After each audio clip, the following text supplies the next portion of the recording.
Okay, welcome back, everyone. I hope you had a nice lunch break. Lindsay, did you have a good lunch break? Okay, great. What type of wind are we experiencing right now, Lindsay?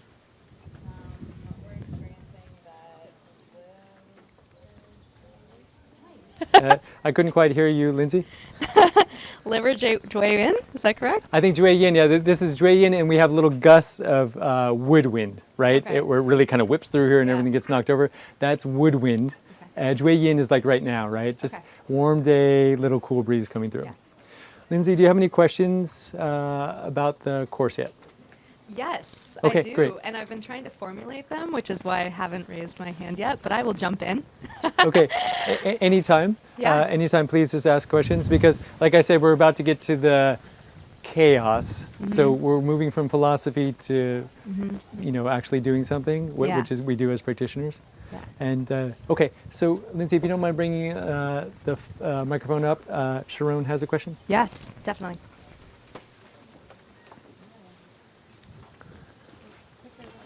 I can also jump in and ask questions. Lindsay, it's up to you. This class. I'm here at your pleasure, so whatever you need. Well, I'll ask after you. Stand by. It's quick.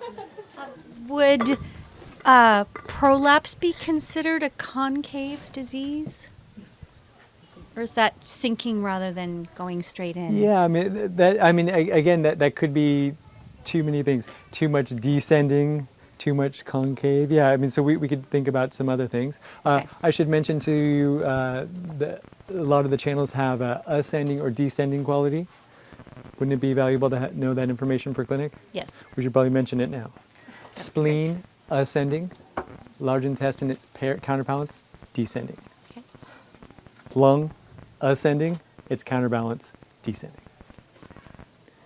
Yeah, so that's a really valuable question. Okay, Thanks for thank saying that. But so prolapse, I tend to think of it as a ascending descending problem, but sure, it could be concave convex problem. We could definitely consider that. Okay, thank Also, you. we consider maybe it's blood deficiency is causing that. So then you would supplement liver. So again, we're just always looking for the cause. But yeah, you definitely would you could consider that. Okay. All right. Okay. Thank you. Great question. Shall I pass it back? Lindsay, do you have a question? Yes. Great. Yes, I do. Let's see if I can put this into words. So I had a lot of brain ideas go off this morning while you were Great. explaining. So this actually helped Can me you- with my own process of understanding the six Can you confirmations. pause for just a second? Mm-hmm. Is it started to resonate with any patients you've seen in clinic? Yes, for sure. Okay, great. So yeah, for sure. Start remember the one that comes up the most. Start thinking about.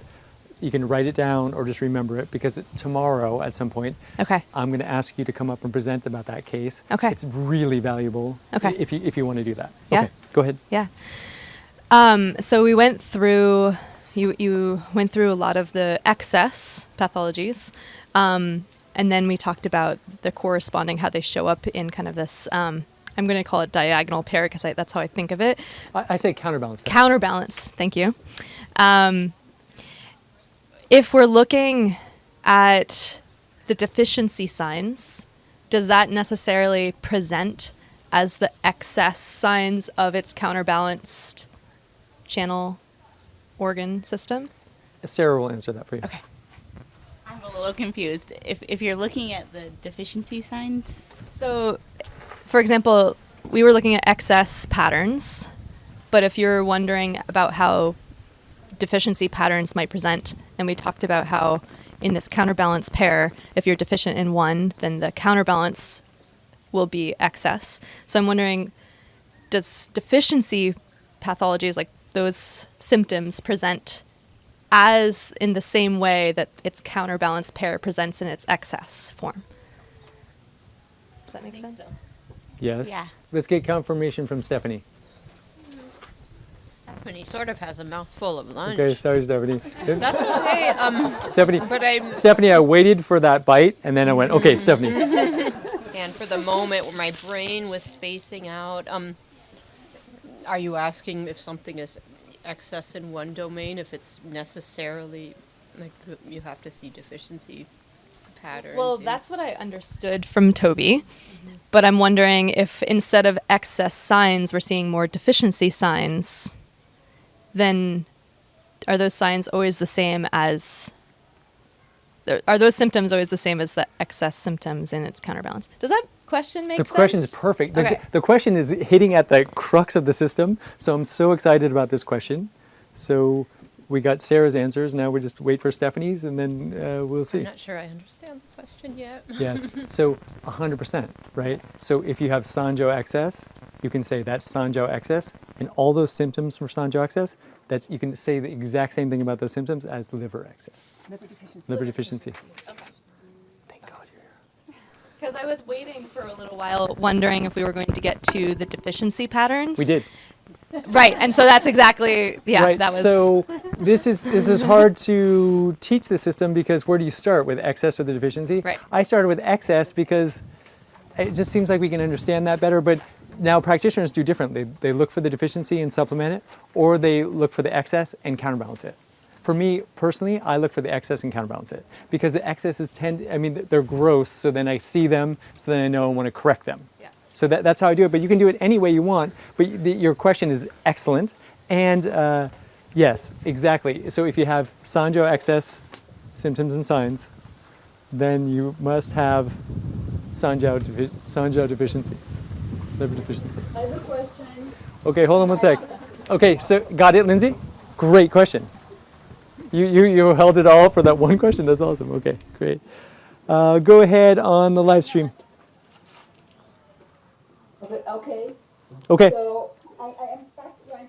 I need to ask you about the ascending and descending because it Yes. is important. So in excess, lung is ascending. Regular lung needs to be descending. Correct? This is how I'm looking into it. I don't understand your question, but let me phrase it. Sharon, such a great question.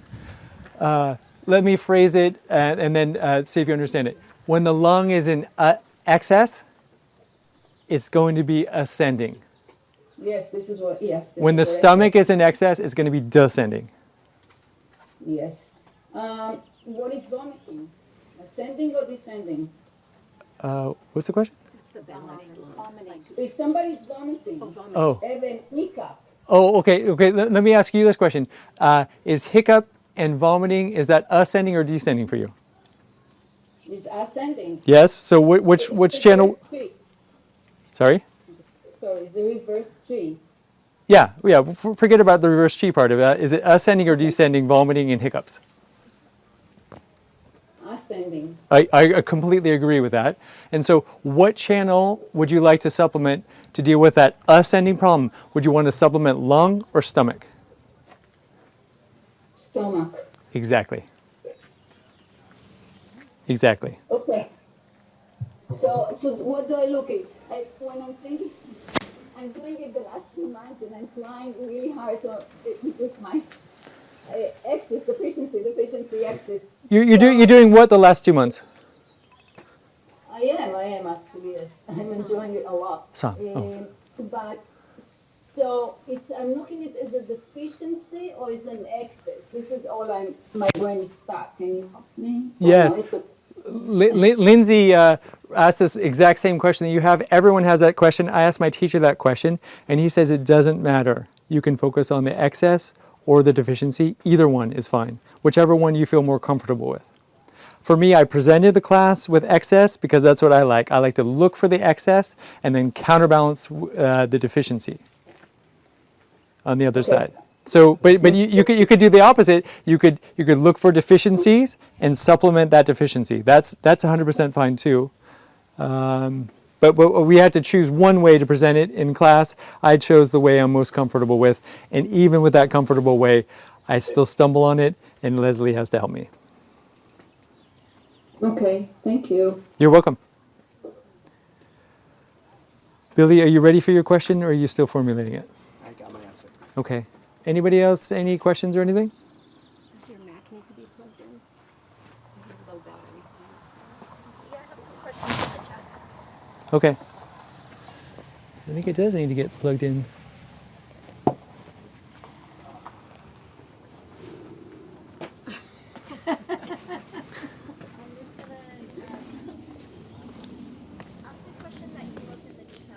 Go ahead. Where the person was in a accident, they were hit by a car, and then all the injuries came up on the right side of the body. So the question is, does this suggest that the situation instigated a stomach excess where things happen on the right side only?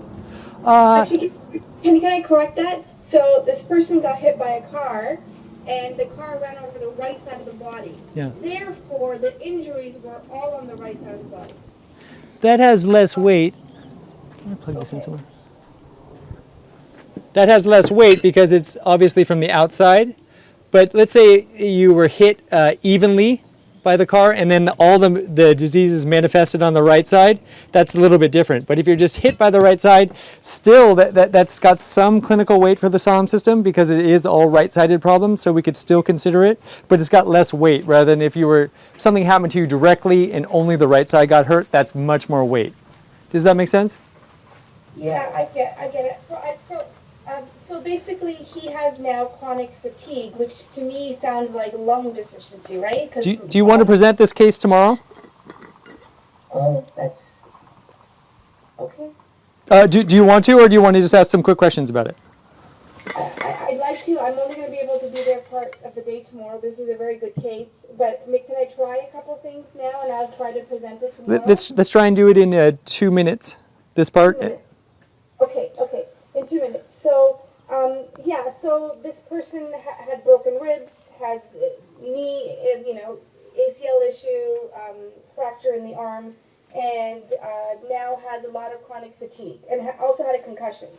So I'm thinking about this case as, okay, so because he has chronic fatigue, there must be lung involvement. That's the wrong way to think about it.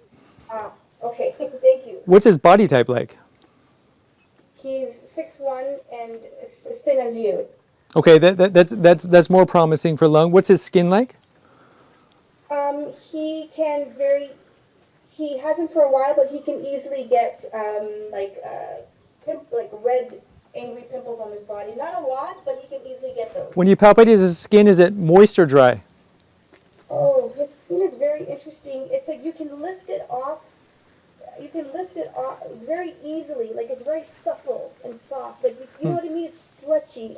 Everywhere in the body is very stretchy. Like if you roll on the back shoe, you can roll the skin all up the back shoe. There's no tightness at all. What does the skin feel like when you touch it? Soft. Wet or dry? I wouldn't say dry. I would say if you had to pick one, I would say Okay. wet. So now we're much closer to supplementing lung for him rather than just thinking, oh, he's just got chronic fatigue. That body type. Do you remember what phases are most associated with physical characteristics for the Saam diagnosis? I just wrote my board exam, so things are Okay. not as smart as you guys. That's so fine. Leslie will answer this for you. Okay. So confirmations are stronger, are the ones you focus on the most for the... What phase is most associated with physical things? Earth and metal. Yes, earth and metal. So here we are in a metal phase 1 with the lung, right? And the earth phase with the stomach. So yes, we're going to really focus on the physical part. So especially skinny like me and possibly moist on the outside, then he's a candidate for lung. Right, Leslie? Yes. Okay. Okay, 30 more seconds for your case. And so if lung qi is deficient then, like the counterbalance question we had, then stomach qi must be in excess. And now the right side issues make sense because he still has chronic soreness on the right side. Yes. Great. Treat and let us know what happens. I'll do it tonight. Great. Thank you. Clinic's easy, actually, Leslie. I changed my mind. Did you say that spleen goes up? Did you say that? I said spleen's ascending and stomach is descending. Yes. These are the directionalities for the Saam system. The lung is a little bit special. It's ascending but has a slight descending quality. I was going to try not to mention that here, but Leslie pressed me on it. So it's mostly ascending the lung. Okay. Oh, yeah. Go ahead, Kate. curious if there's any books that you can recommend where they can read more about the personality types that you're talking about here, symptoms of the excess patterns. Right now, the text references for this is I Ching, Neijing, and Nanjing. A Saam book's in the works.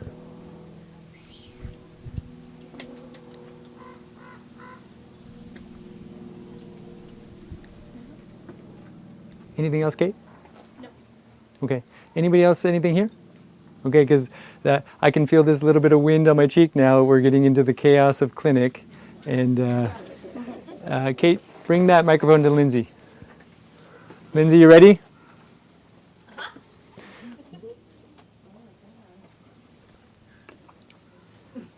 Lindsay, can you pick up your 4-point supplementing card? I got it. Okay, great.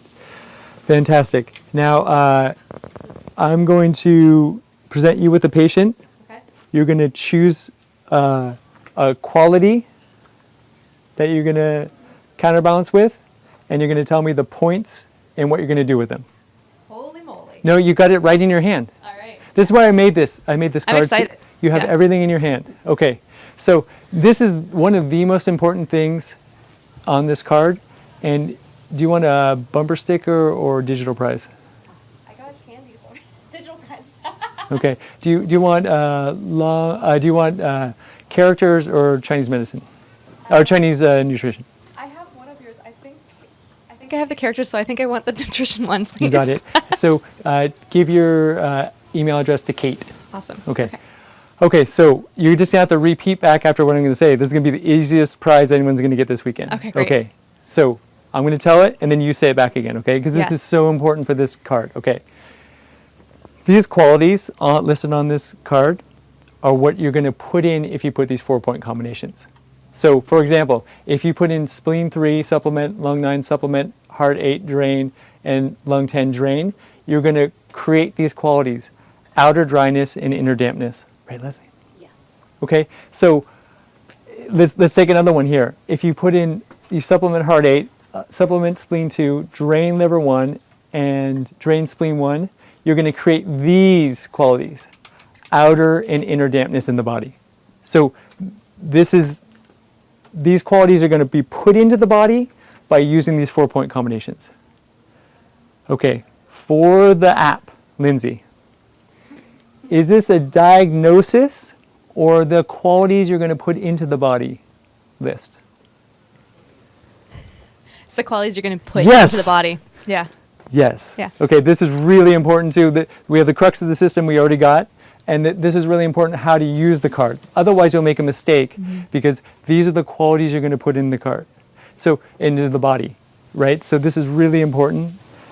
And okay, so we've got that. So that's really important. So let's say, now it's a little harder part, Lindsay. Okay, let's say you see a patient that's damp on the inside and damp on the outside. They're lazy. They are bored. What else? They like sweets. They have a have a spleen. sweet tooth, right? Yep. Okay, so that's the patient you see. Yep. Which quality are you going to put into that patient to deal with that? You would want to treat large intestine with the dry and the dry. So you would use. Too bad you already have one of the apps, because you could have got a second app that way. Yes. So you would. I you might would- not. I'll double check. So what you'd say is you want outer and inner dryness by supplementing the large intestine. So please tell me what points you would put in to create outer and inner dryness so for you your would patient. supplement stomach 36 Correct. and large intestine 11, and Correct. you drain small intestine 5 and large intestine Lindsay, 5. perfect. If I'm working on a third app right now, you'll be the first person to get it. Okay, that's exactly perfect. That's exactly perfect way to use the card. So remember all that stuff we talked about, the Nanjing difficulties in 69 and 74 and all that. That's embedded in this card. So you don't have to think about that when you're the patient. Like, okay, the mother of this, and I've got to do this. It's in your card. You can think about that later. And then later on, when you advance in the Saam system, you have to take in these account because you have to switch things around and everything like this. But at this stage, you just bring the card. I never had a card, right? I just had to write this out myself. But I bring this in with me, put it on the patient's table, and think, okay, what do I need to do here? Am I seeing a librarian? Am I seeing Mike Tyson? So do I need to put this librarian energy in? Is this person double fire?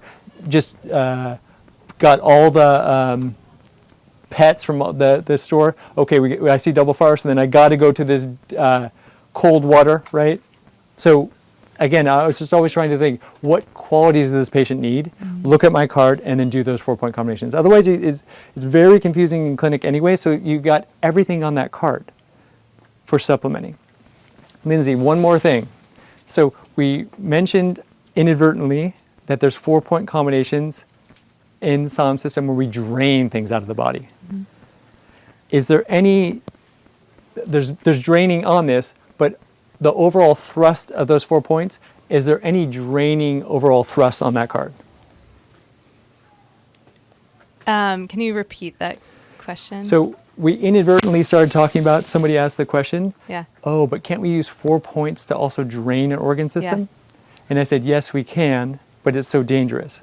On this card that you have in your hand, is there anything really dangerous where we're going to drain? I think you said that these points that we're starting with were just the supplement Exactly. ones, right? Exactly right, Lindsay. So all these 4 points, it's two. We're going to use 2 points to supplement Yep. and 2 points to drain, but the overall thrust of the 4-point combination is to add something to the patient's body. Yep. The Saam system, we also recognize sometimes emergency cases or acute things or just really big problems, we also have to drain from the patient. We try to never do that, but sometimes we have to. Say like a life-threatening thing, right? We just have to drain, then we can do that. Did I give you those cards where you, okay, yeah. No. So this card's totally safe, it's all supplementing. If you diagnose correctly, you'll be able to help your patient. And I'm assuming that there's like an order. We'll get all into that. Sorry? Order to which you treat, like which ways. Okay. Lindsay, that's good, anticipating the next stage of the class, yes. Okay. I want to say one more thing, and this is about 60% of what I do. See these 4-point combinations that I've just given you? That's about 60% of what I do in the Saam system. Right? That's what I do most of my days. So that's why I was telling you kindergarten level, that you can start there, and then I don't know if you're like me, you'll end there, because these 4-point combinations are so powerful and so balanced and so clear cut that mostly this is what you're going to try to do. If you continue working with the Saam system, of course we have to do some more nuanced things. Remember I was talking about the fixed prescriptions, and we can't stay at the fixed prescription, but it's a great way to start, and then it's a really powerful way to just keep going, right? Just these 4 points. Okay, those are all my points. Thanks, Lindsay. Oh, I do have a question. Yeah.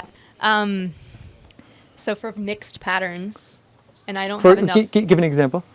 I don't have enough clinical experience. I'm still in school, so again, trying to apply my own thoughts of cases that I've had to see whether they're basically impossible according to this like counterbalance pair. But like for example, Lindsay, can you pause just for a sec? Yeah. Do you know what the most valuable thing a clinician can have? Most valuable what? Thing a clinician can have? Curiosity? No, that's good too, but clinical experience. So you're Okay. starting to build the most valuable thing you'll have. Yeah. This will serve you for the rest of your career as you just build that. That's the most valuable thing you can have. Curiosity will get you there and help you, but having clinical experience. And there's no way to start 25 years in, unfortunately. You've got to build that up. But anyway, so you're starting to accumulate your treasure. Yeah. So I guess the question I have is for example, like you asked, for example, like if you had like what I would have thought was a spleen excess, but also a large intestine excess, and those were two of the primary. But just tell me the symptoms. What was that? Tell me the symptoms your patient Like has. edema. Okay, yeah, that's you'd supplement large intestine for edema, right? Okay. You would never supplement spleen for edema. Yep. Or like spleen deficiency. What's the symptoms? Like digestive issues and Yeah, also like digestive issue. lethargy. You might supplement spleen, or you might supplement large intestine for digestive issues. How would you decide which one to do? Depending. I guess I would look at the large intestine too, but I guess that was No, that's what I'm saying. So the only thing we know about your patient is digestive problems. Yeah. Do you want to make it more specific, or is that good enough? Well, no, like if you also have like a lot of this large intestine dry. No, but too. let's stay with digestive. Okay. The only thing we know about your patient is they have say, digestive, whatever you want there. Yeah. Okay, they have a hard time digesting their food, digestive problems. And then at that point in the Saam system, we don't know if we're going to supplement large intestine or spleen. How are we going to decide? We would want to probably tonify to start. We don't, no, yeah, but you're going to tonify the large intestine Yeah. or the spleen. So We would you're trying to decide between those two. The only thing we know about your patient's digestive system. Can I ask you a question, then we can start to decide this? Yeah. Is your patient fat? Only because of It doesn't matter. digestive Are they issues. fat? A lot of edema. The weight's all in Okay. edema. Okay. What's their skin like? That's a good question. Yeah, but as a Saam practitioner, you become a connoisseur Yeah. of skin. Yeah. You know, you really start to know. And then I'll give you a hint about that too. Yeah. A lot of times you can pinch the skin and you can see what it's really like. People put tons of moisturizer or something like that. Yeah. It seems moist, but if you pinch, you can see if it wrinkles a lot and looks Okay. actually dry. So pinching is really Yeah. helpful. So we don't know. She has like Let's do both. Okay. Yeah. Let's do both. So she's got wet on the inside from all that edema. And then let's say she's wet on the outside. Also say she is greasy, you just haven't noticed. What would you do? Then you would tonify large intestine. Exactly. And then you would resolve her digestive complaints because her body is presenting as spleen excess. Then you'd supplement large intestine, digestive system's gone. Let's take it one step further. Edema plus her skin's bone dry, flaky, like a cracked desert Yeah. skin. Okay, so then what do you do?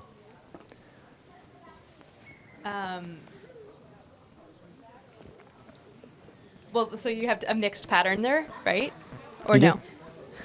The Saam system is so sophisticated it can handle that. Yeah. So I haven't gotten there yet. Okay, edema on the inside and dry on the outside. Yeah. Look on your card. Oh, okay. Thanks. Wait, but before you look, tell me what you want to do because you've got wet on the inside and dry on the You outside. want to dry the inside and Look at your moisten the card. outside. Yeah. So looking at the lovely card, we would want to Do you would long no. dry. Lindsay, you got this right. Now that you're number 3 for the app when it gets released. Now you lost your pole position. But Lindsay, look. Sorry. So you want to add these things to that patient, right? Yeah. You want to dry the inside and moisten the outside, right? Sorry. Yeah. Dry. So you want to add inner dryness Yes. and outer dampness So, for your patient. Again, the large intestine. Sorry. Right. Stomach. Outer dampness. I'm like can't concentrate here. Okay.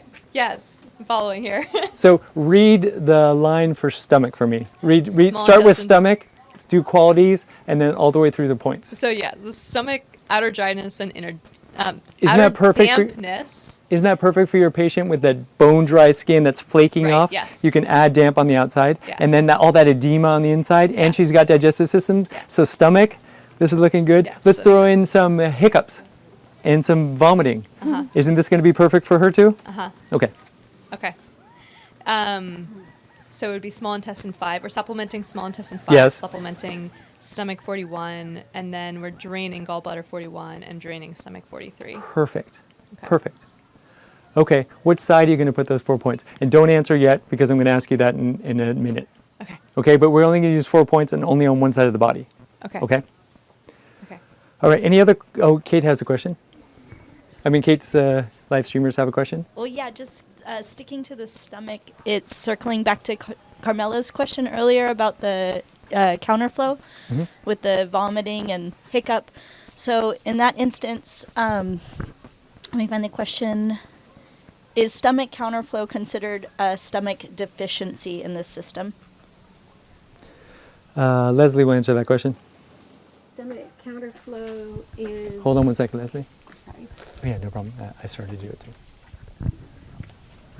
So, yes, stomach counterflow would be considered, you could say, like a lung excess and a stomach deficiency. Yeah, I mean, Yeah. we can say counterflow. We can just make it super clean and say If the energy is ascending or going up descending. too yeah. much, then Yeah. that's lung. If the lung excess, if the energy is going down too much, that's stomach excess. Great. Between those two. Yeah, perfect. Yeah, perfect. So, anyways, that's other ways we start talking about the counterflow or working with the spleen or working with the stomach. I don't like that because it's so imprecise. You know, ascending or descending is super precise. supplementing or draining the organ system is super precise. So we'll try and do that this weekend. We'll just try and talk like that. I may make an error and say something wrong. Leslie will catch me and fix it. But you guys try and do that too, just so we have, just so we stay on the same page. Okay. Kate, anything more live streaming stuff? There is a question about the Oh, hold on. chart, but it hasn't come through yet. The question hasn't come through. Oh, okay. And I don't know if we would want them to unmute and ask live. Oh, I can ask the question. So just to follow up, Toby, what we were talking about that case, how would I, based on that case, the chronic fatigue, the injury? Hey, you already used your time. Okay, bonus time. Yes. How can you just help me see how would I look at this chart? Lindsay will help you. Lindsay, come up here.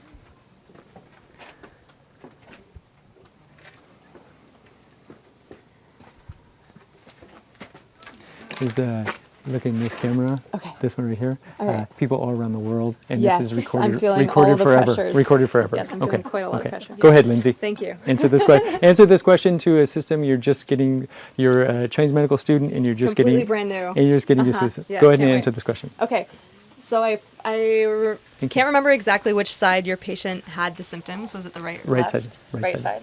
All right side problem. So that would be all the lung side, right? Excess or deficiency. So that would be excess. Yeah, this is a nuanced thing. It could be excess or deficiency in the lung, but Could let's be leave excess. Yeah, it would be either anyways, so her excess stomach her or question excess is lung. her question. Yeah. Her question is. I forgot what her question is. How does she go about How using goes this using the chart Oh, to treat her patient? so if your patient, let's say her patient is lung excess. Did we decide it was lung excess? So then we would supplement. No, Stomach. it was stomach excess. Stomach excess. Her patient was stomach excess, Yes. so we'd supplement Supplement lung. lung, Can you yes. tell me how you would supplement the Right. lung So using your because- card? Yes. So then you're looking at the top line on the card, which is the lung, and you want to create those qualities, which would be outer dryness and inner dampness. So Perfect. then you would be using the top 4 points in that first row, supplementing spleen 3, lung 9, and then draining heart 8 and lung 10. Perfect. Right. That is perfect. Can I tell you one of the most proud moments I had as a teacher? Yes, please do. So I was walking behind some students, and they didn't know I was there. And one was talking to the other one. I'm just behind them here, and they're like this. And then one student said, "I'm going to laminate this." And I was like, "Oh wow, wow! I think this is really." I was so proud. I was like, "Oh wow, this is so great." Again, this is just in my head for a couple decades, and so it's so nice to see people practicing the system now. Okay, thanks, Lindsay. You're back. I have you're, my other laminated card out there, and I was really Oh, worried you I was going to laminated bend this because I wanted to, all you right. know. Okay, good. Lindsay, you're back in pole position for that app, the third app. Okay, Kate, any more live stream stuff? No, we're good. Any more in-person stuff? Okay, let's go on with our presentation. This is really valuable to do this because I'm giving you guys a powerful tool and you're new to the system, so it's really important that when you look at this qualities, I mean it says clearly here qualities, you could put on your card if it's not laminated yet, not a diagnosis. Because that will just remind you, this is not a diagnosis, these are the qualities these 4-point combinations are going to bring into your patient.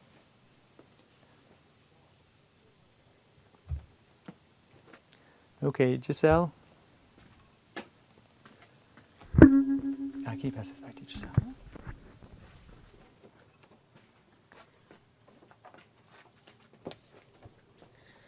Supplementation and draining must not be carried out at random.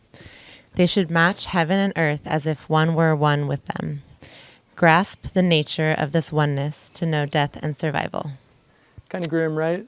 But yeah, is this important, you think? Important or not important? Being really careful what we supplement and what we drain for the patient. A little bit like we were talking about before, like, oh, should we just take these 4 points and drain, or 4 points to supplement? Giselle, for a bumper sticker, should we supplement and drain randomly? Absolutely not. There you go. Okay, Giselle, let's go on a little bit further here. Woohoo! Okay, Giselle, take a sip of tea. This is a long one. Oh, I'm out. Okay, take a sip of water. Take some of Orly's. Take something from Orly. Okay, I got a Okay. sip. Are you ready? Yes. Now when the five Ling Shu, chapter 1. Ling Shu, chapter 1. Now when the 5 zong organs have a disease, we can compare this to a thorn, to filth, to a knot, or to an obstruction. Even though the thorn has been there for a long time, we can still pull it out. Even though the filth has been there for a long time, we can still make it white, like fresh snow. Even though the knot has been there for a long time, we can still untangle it. Even though the obstruction has been there for a long time, we can still dredge it. The fact that some people say that chronic illness cannot be removed is not persuasive. Now, skill in using needles means removing the patient's disease, just like pulling out a thorn, cleaning away filth, untangling a knot, or dredging an obstruction. Even though it is chronic, it can still be brought to an end. Those who say that it cannot be treated have not yet attained this art. Wilms, 2014. Beautiful, right, Giselle? Yes, very we beautiful. get this nice guarantee from Ling Shu, chapter 1, right out the gate with Ling Shu. Oh yeah, don't forget, you guys. It's been there for a long time, but we can still remove it. Okay, the winds are really whipping on our outside here and also inside us. Giselle. Clinical practicalities. Hence, the application of the needles is based on 5 principles spread over the world, but the common people all discard them like leftovers from food. No one knows them. The first, regulate the spirit. From Su Wen, chapter 25. Should we dry needle? Or should we?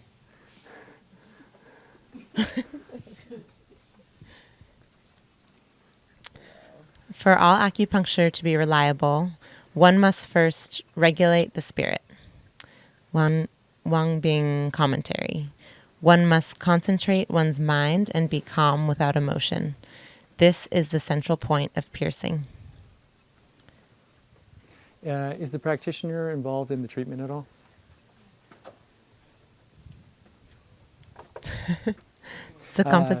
I wrote an article called Self-Cultivation, the Clinical Meta Skill.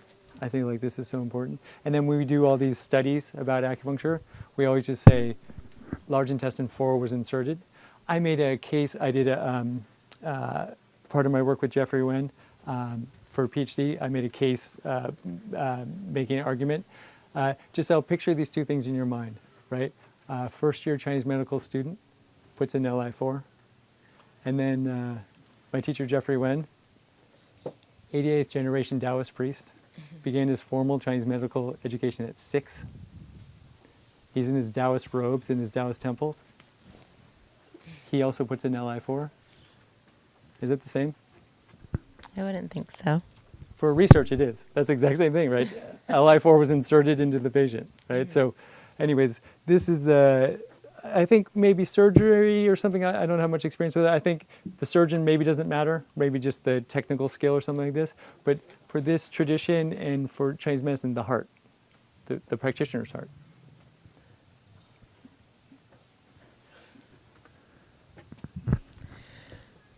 Reality is that which, when you stop believing in it, doesn't go away. Philip Dick is a science fiction writer, but he could have been a clinician too. It's very. Who's the easiest person to fool in clinic? Who? The clinician.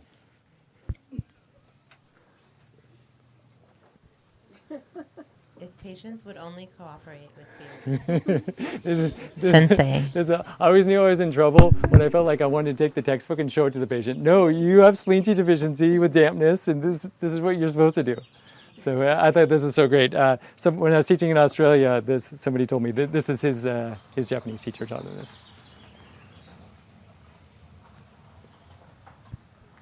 I do not trust words. I even question actions.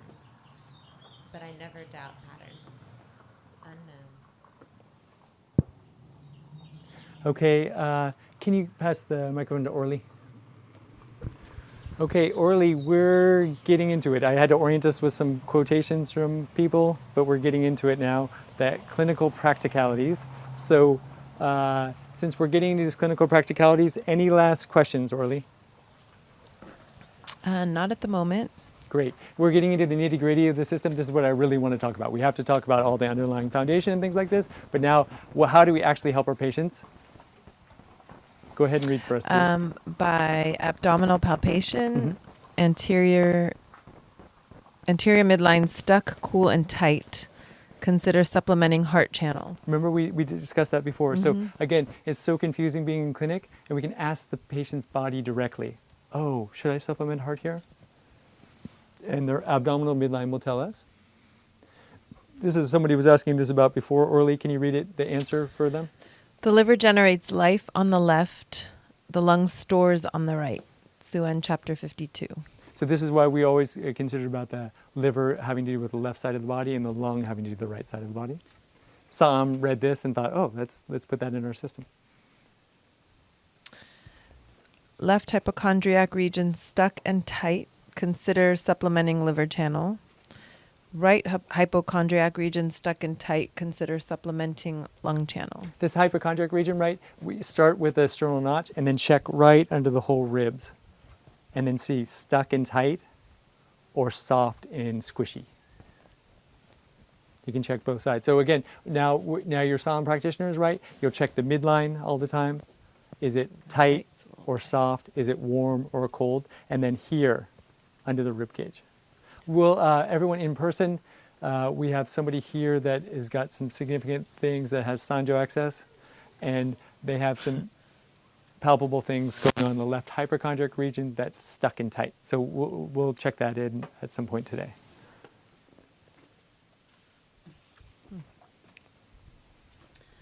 Let's see, contralateral needle insertion. Hence, those who know well how to use the needles, from the yin, they pull the yang, and from the yang, they pull the yin. With the right, they treat the left, and with the left, they treat the right. Remember the live stream person that had everything going on the right side of the body? Which side should we put the needles? Left. Based on Su Wen, chapter 5. Left. Yeah, right. So this contralateral, again, this is the nice thing about some of these Su Wen quotes, right? It's not ambiguous at all, right? If there's a problem on the left, we treat the right. A problem on the right, we treat the left. Did I say that wrong? Right? Orly, how come you're furrowing your brow? No, my eyes are. Okay, sorry.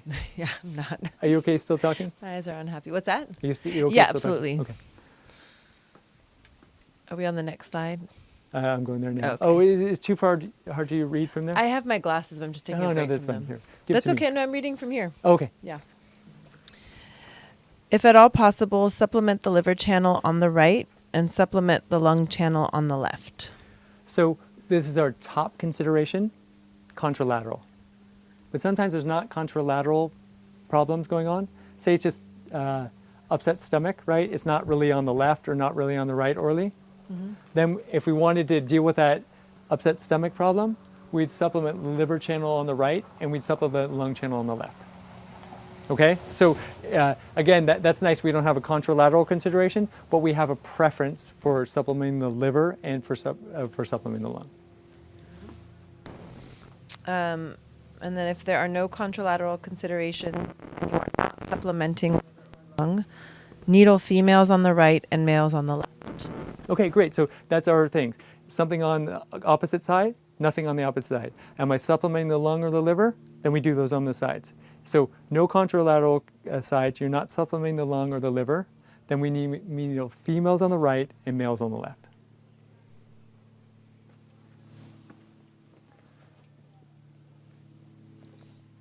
Okay. Sorry, hold on. I'm just taking a note for a second. Acupuncture point special considerations, PC9. Let's pause there for PC9. So PC9, remember we were talking about with the point combination. Can you, Orly, can you look at your 4-point combination card and look at pericardium, those 4 points to supplement? Okay. Do you see where the second one is there? Yes. Can you tell me what it is? Oh, P9, Yes. pericardium 9. And so we're going to get to this in just a second, but with the channel, we always want to supplement with the channel. And so P9 we're going to supplement, but we can see P9 is at the very tip, so we can't really needle with it. And so this is an alternative point for in Deadman. This is also in Deadman. On the radial side of the middle finger, we can also needle P9 there. Just like we would a regular Jing Well point, that's an alternative point. So with this system, because we need to go with the channel, we go into the radial side of the middle finger and needle there with the channel. Like in which? With the channel. Oh, okay. You remember all the channels, right? The number tells us what directions it's going in. Okay. So P1 all the way out to P9, so we know it's coming this way. So then we want to needle with the channel. So we needle on that alternative point for P9. Okay. It's in Deadman, in case anyone wants to reference it. Toby, I was on the wrong shot. If you Okay. demonstrate that one more time. Yes. Let me get a pen and I'll demonstrate it. I'm going to borrow Sharon's. Yeah? Okay. Okay, great. And so this is where my teacher, I know there's lots of different ways of doing point location. My teacher really liked this for Jingwell points. You use the base of the nail and the side of the nail, the points where that would intersect. I'm going to pull this away just for a sec and do this. Hopefully well. That's pretty close. Anyways, you can look at Deadman. Thanks, Ron. You can look at Deadman for that, and it will show you that alternative location. Because again, if we're going to try and needle the tip, we can't with the channel. But here, we can pull back here and needle into the nail bed a little bit. Okay, thank you. Okay, Early? Okay, so the next one is GB41. Okay, can you look on your card under small intestine? Yes, under small. And tell me which, how we're going to needle GB41. Supplement. So it's towards the toes. Exactly right. And so under that tendon, so we're going to, this tradition we like to treat gallbladder 41 and gallbladder 42 as one point. So for this point, we're going to needle gallbladder 41 through, it's really easy. Your face is so expressive, it's great. Well, I'm just like imagining being needled in like. It's really easy. The Jingwell points are much more, the patients barely even feel this, mostly. Gallbladder 41, and then needle through under the tendon, so gallbladder 42. You have to hit both points. Okay, Orly, now look at your stomach line, showing the points you're going to work on the stomach, and look at what you're going to do for gallbladder 41 on stomach. So you're going to drain. So that means you'll be heading it towards gallbladder 40, or up against the channel. Right. So for this tradition, when we want to drain against 42, when we want to drain 41, we start at 42 and then thread back up through. We treat it as just one single point, even though it's 2 points.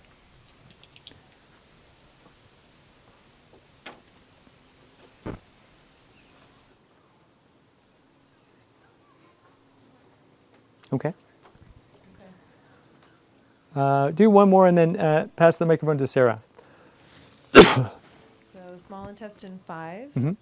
So this one, always small intestine 5, we always want to kind of go with the channel.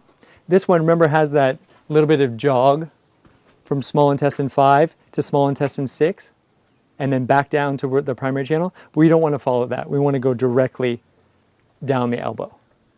So don't angle, just go straight. You know, you want to needle along this line, the midline of the forearm, right? Don't angle towards small intestine 6. Okay, Sarah.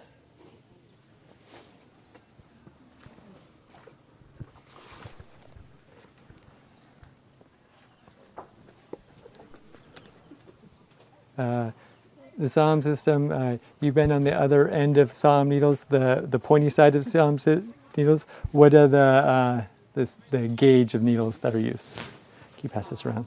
30? Sure. 30?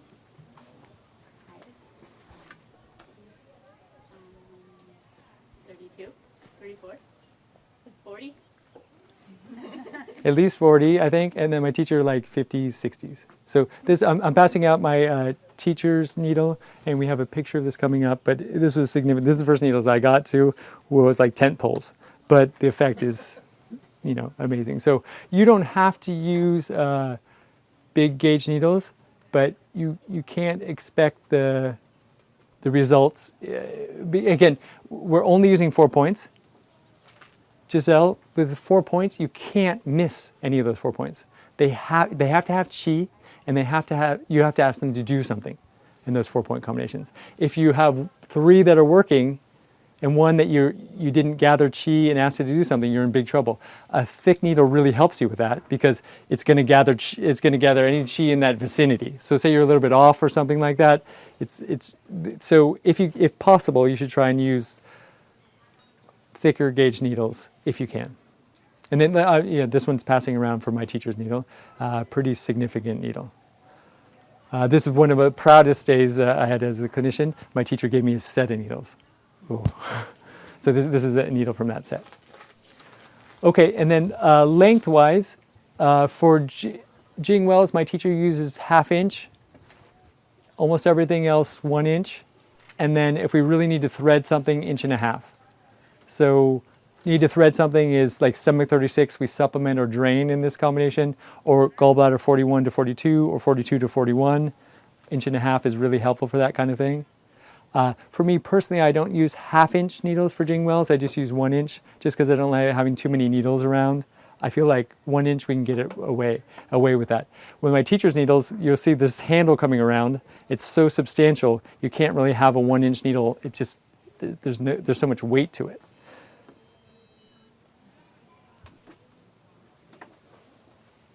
So that's the basics, right? You can use 1/2 inch for Jing Wells, 1 inch for everything, 1.5 inches if you really have some space to go, like stomach 36, gallbladder 41 to gallbladder 42. Okay, let's take a 8-minute break, you guys, and then we'll come back and continue our discussion. Welcome back, everybody. I hope you had a good break. Sarah, can you talk in the microphone real quick? And we were discussing during the break about how we got this tradition from the monastic community. So if at all possible, we should try and give back to the monastics. I've seen a lot of monks and nuns, and it's been really rewarding to be able to do that. So thanks for bringing up that topic during the break. Okay, Sarah, as a Sanjo XS teacher that we're thinking he might be, what would a Sanjo XS teacher do during his break?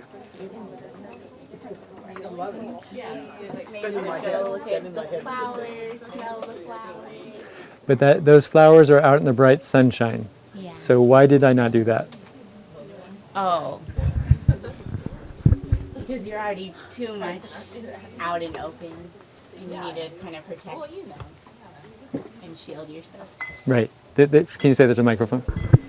As a Sanjiao excess, you're very like open and bright, and so Theoretically, during a break, you would want to, sort of shield and protect yourself. So maybe like just sitting somewhere quiet and dark. Yeah. Is it quiet and dark where I hide to? Yes. If you had to guess? Yes. Yes, it is very quiet and very dark. So And- thanks to that's theoretically, if the teacher is Sanjo XS, they would do that. Okay, are you up for looking at some more Sure. slides? Yeah. Hey, Lindsay.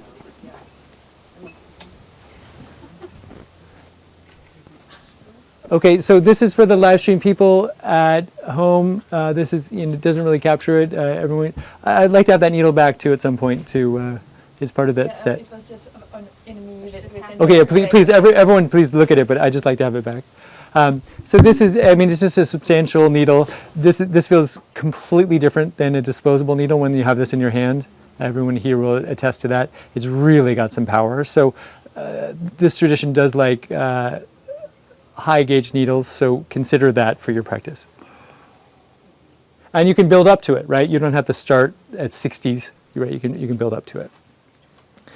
Okay, Sarah, so this, when we go to insert this needle, we need to really tell this point something to do. So what would you imagine the angle would be like in order to really, like perpendicular is like no, not telling the point to do anything special. It's not really with or against. What do you imagine the angle would be like for the Saam system? Because we want to clearly tell it something. I think like flat, like with or against the channel. Yes, exactly. This angle is severe. We'll see. We'll look at some pictures here soon to give us a little bit about that. But yeah, that's exactly right. The angle is severe.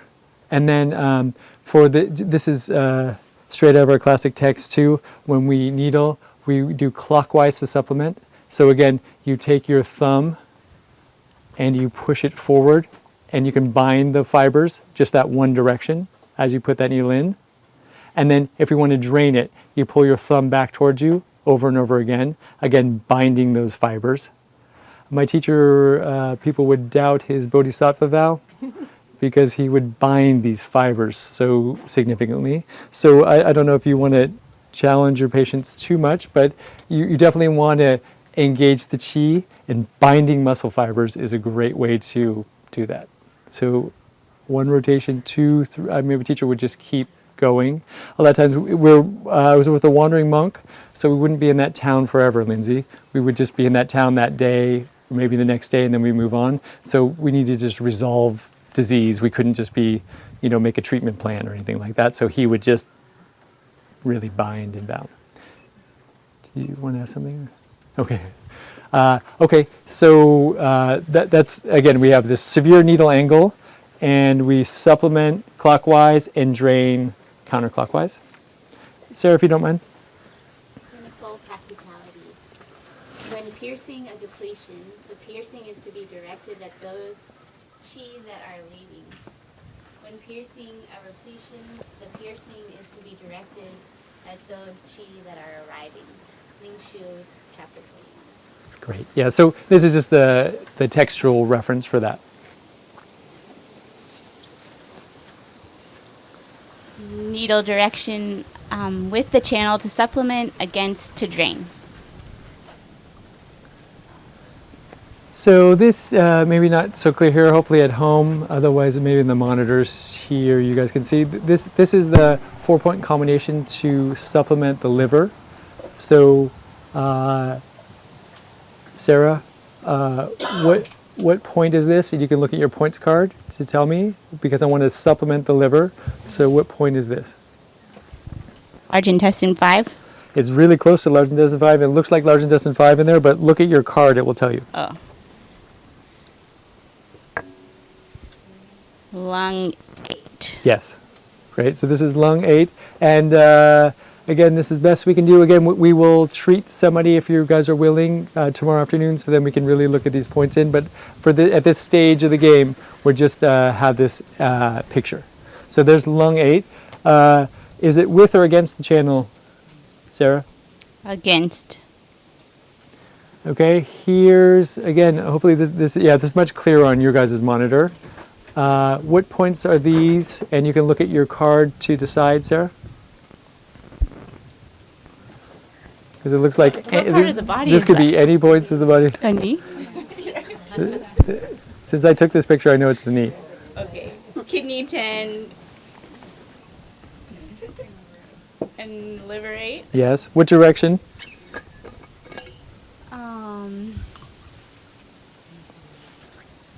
Against. No, wait.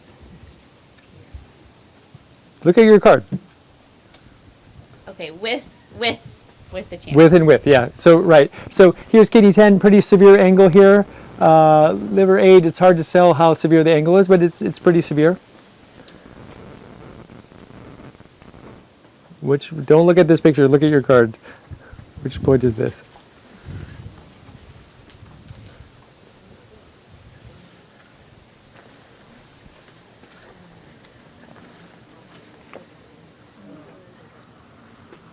Oh, liver 4. Yes. With or against? With. Against. Okay. Okay, I got it. I got the card. This is, yeah. She's for the live stream people. She had a card that was wrong, and now she's got her true card with her now. Okay, good. All right. Sorry about that misprinting on that other card. Okay. So this is going to be the point combination for supplementing small intestine. Maybe we just have just 2 points of this. I forget exactly what picture we have. Can you identify these 2 points from this big picture of a hand with needles in it? SI3, SI2. Great. And what's happening to, are we with SI2 or against SI2? Against SI2. And small intestine 3? With. Yes. Okay, great. So that's good. I think that might be it. But so you can see the angle, like it's hard to get more severe of an angle there because the knuckle is kind of piercing out there. This one, small intestine 2, could be more severe, right? There's some room. Sometimes you put it severe and it pops out a little bit. I think that's good enough. But you want a clear direction. Oh yeah, here's it is, just a different angle of that same point combination.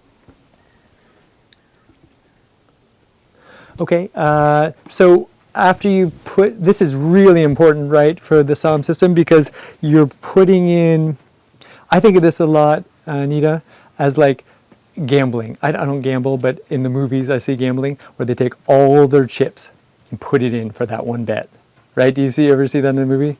So this is what I think about for the Saam system, Anita, is that you've just put all your chips on that one thing. It's not ambiguous. It's not like 4 gates where you're just going to harmonize or something like that, stomach 36 and some kidney 3, where you're just going to kind of supplement and take things. Like that, we're going to really listen to what Ling Shu told us, unambiguously supplement. So we're unambiguously going to supplement.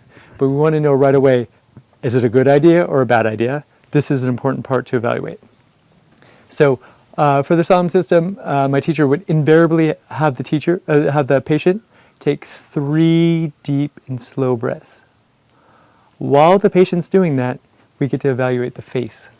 We'll look again in a minute about the face, all the vasculature in the face. So medical doctors, they have a pulse oximeter, blood tests, blood pressure cuff, all that kind of stuff. We have the face. The face will tell us what's happening inside the body, and we have a picture of the face before we needle, and then we put our needles in, and then we look at the face again. Is it looking good or bad? We'll discuss that in details, but this is an important part.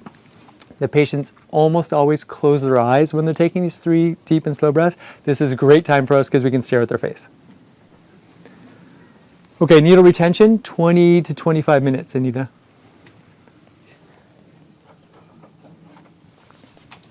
Sarah. If one wishes to know the essentials of death and survival, then it is in the complexion of the vessels that they are to be found. Suwen, chapter 13. Right. So, of course, we all know about pulse reading, but we always forget about the face. Suwen 13 actually puts it ahead of the pulse, the complexion.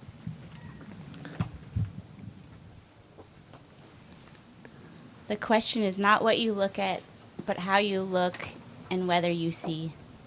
Henry Thoreau.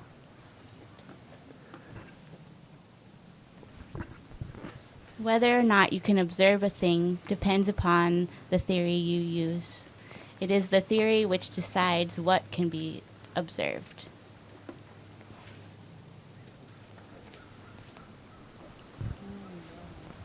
See how sophisticated our measurement system on, we can get a good bead on that 50 trillion cells. It's just so much vasculature here.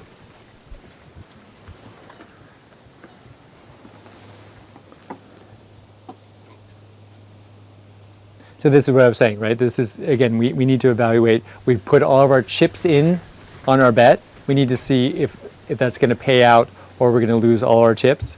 And then we'll discuss how to fix that if we recognize it. Sarah, if you don't mind. Patient's facial coloring may be pale or blotchy or tense and wide-eyed. What do I do? That's a great question, Sarah. What you would want to do is you've decided, oh, our system is saying that there's an error. So, Dennis, just give me the yes or no answer on this. Do you ever make any clinical mistakes? Okay. Dennis thought that was such a easy question. He deigned to even answer it. Yes. Yes, he says yes. In his couple of decades of clinical experience, he's made one or two. He's made it one or two. But anyway, so this is now, especially with the Saam system, with this really powerful system, we're going to ask ourselves, did we make a clinical mistake? If the patient's face becomes pale or blotchy or tense or wide-eyed, we made a mistake. Now we got to figure out what are we going to do. Let's use an example here. Let's say we supplemented stomach. And we thought, oh, okay, but the problem is there's a lung excess and a stomach deficiency, so we supplement the stomach. But that was our diagnosis, but reality was a stomach excess and a lung deficiency, and we supplement the stomach. Ooh, this is starting to lift off. This gap is about to get much, much bigger. The patient's face will register immediately for us. So this is fantastic. So this is incredibly useful clinical information. We've made an error. So we know the opposite must be true, right? So then we take out those points. What did I say we were doing? You said that we supplemented the stomach. The stomach Error. We made an error by supplementing the stomach. So we're making this gap. So immediately we take out what we're doing. This starts to settle down a little bit. And we take out those points on that side, go to the other side, and put in the 4 points for supplementing the lung. So yes, like Dennis and I, you may make a few clinical errors, but the nice thing is it's correcting if you're paying close attention. You have to pay close attention, otherwise you just think, oh, I'm such a great clinician, I'm sure this is, I'm positive this is the right thing to do, and not check the face. This is really, I think if you put in stomach 36, perpendicular, and kidney 3 perpendicular, bilateral for everybody, I think you're probably okay. I'm not sure about that, but my understanding, you could do that, no problem. If you put these 4-point combinations in incorrectly, you're going to be in really big, the patient's going to be in really big trouble, and so you have to, the patient's under your care, so you have to care for them, so you have to monitor them really closely. You have a powerful system you're working with, so you have to use it appropriately by checking this early warning sign. I got a lot of feedback from early students of this system, and they said, Anita, they said, oh, I didn't know you could hurt patients with acupuncture. And I was like kind of shocked to hear that, because I've hurt quite a few patients, short term, recognized it and fixed it. But I was surprised that most students, they thought that. We can't really hurt a patient with acupuncture. This system, you definitely can hurt a patient. If you're hurting them a little bit, that's incredibly valuable, because then you just take those points out from that one, like we put in stomach, oh, that's an error, remove those, go to the other opposite side, put in lung. Question. Whoa. Yes, God? sorry, I'm sorry, I'm online and I need to. Oh, you know what? You can do it this way, or you can just ask through Kate. It's less jarring. I'm a slow typer, and it's a hard time to go back and forth. Sorry. Okay. Sorry. Okay, yeah, no problem, but okay, go ahead. I'm confused with the statement. Sorry. So what's happening is lung and stomach are being, if it's the problem is the right side, right? When you treat them on the left, you make a mistake, right? I'm saying right?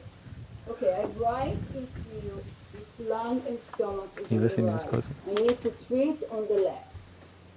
Problem is True? on the right side with lung and stomach, so she treats on the left. Mm-hmm. You are saying you were supposed to be putting the needles on the lung and not on the stomach. Why I'm not staying on the same side, on the left side? You can do that if you want, but I'm recommending you do the opposite side. The reason why is you've already used the chi on that side for the wrong thing. Okay. It's much better to go to a fresh side and then get some new chi. But if you would like to, you could stay on that same side if you've got some. I don't want to. Okay. Learn from you, so I'm asking you the question because I was not sure why do I need to move. So if I need to refresh my teacher told me to do it, and so I'm telling you that's my sense of it. I'm not sure exactly the reason, but that seems to work. So this again, the filter I'm presenting this with, I've made errors, removed those needles, put it on the other side. It seemed to go great. That's what my teacher recommended. So I try and follow that. Okay, and it's important if you start with the needling first on the supplementing and then draining. Oh, What is the order? we're gonna get to that at some point, but let's jump to that now. It's all top to bottom. There is a special point combination for the Saam system that my teacher was going to tell me, but we ran out of time on his last visit here. So we never got to that. So he said, don't worry about it. It's not that important. So just put the needles in top to bottom. Thank you.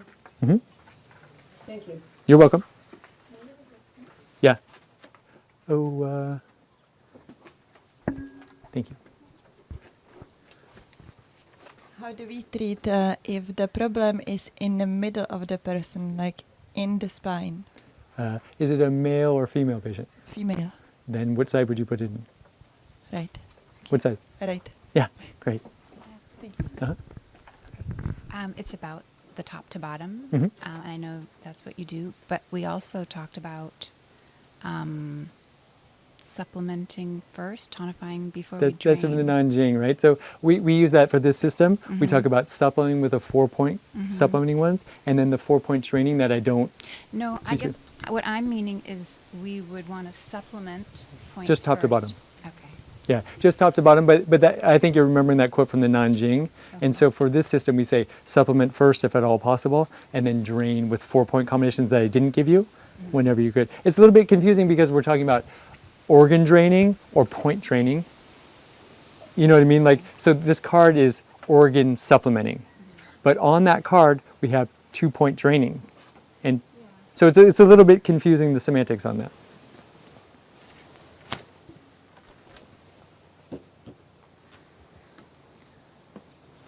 Okay. Sarah? Oh, do you still have it?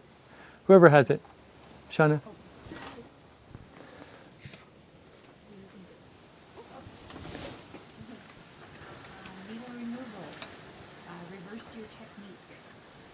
And also you want to close, if you're supplementing, close the hole and leave it open to drain.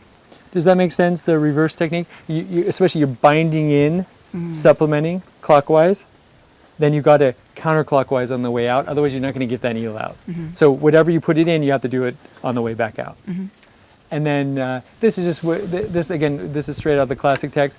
Always leave the hole open if you drain and close it if you're supplementing.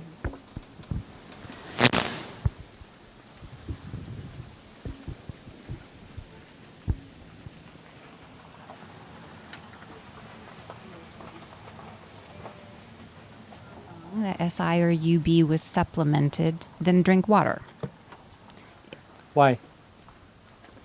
Because that supports the cold water nature that we were going for. Exactly, yeah. Taiyang's associated with water. So this is nice because we've energetically, the functional aspect of the body, we've added this small intestine UB, and we take some material to match it.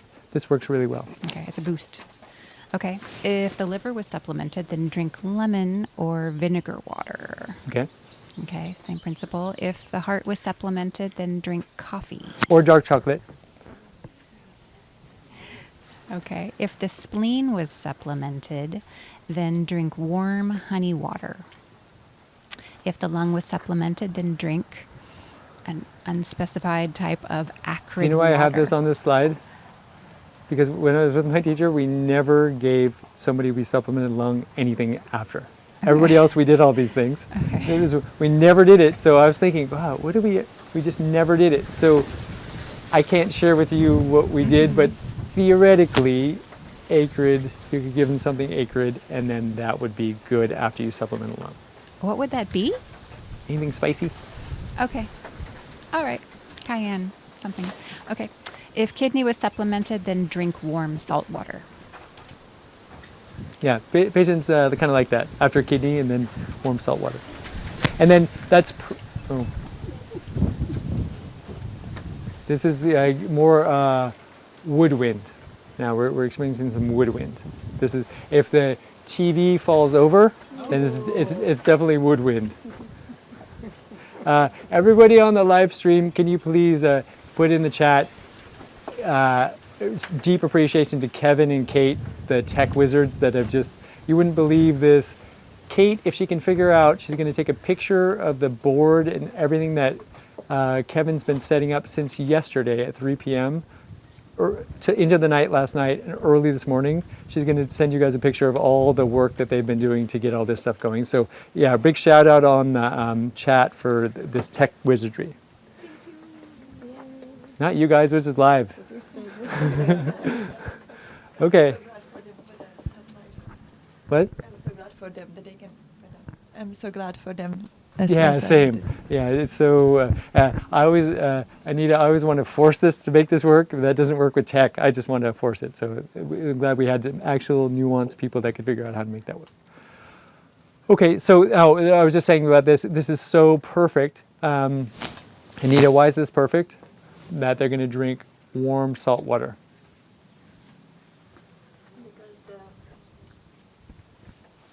Because the lungs dispersing, so it's helping their function, supporting what the lungs should do. No, for the kidney. Oh, for the kidney. Because where the salt goes, the water goes.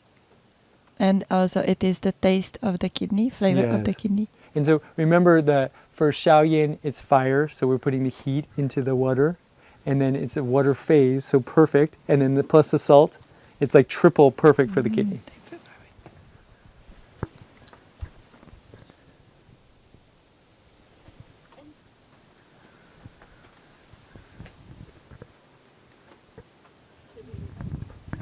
Ready? Okay.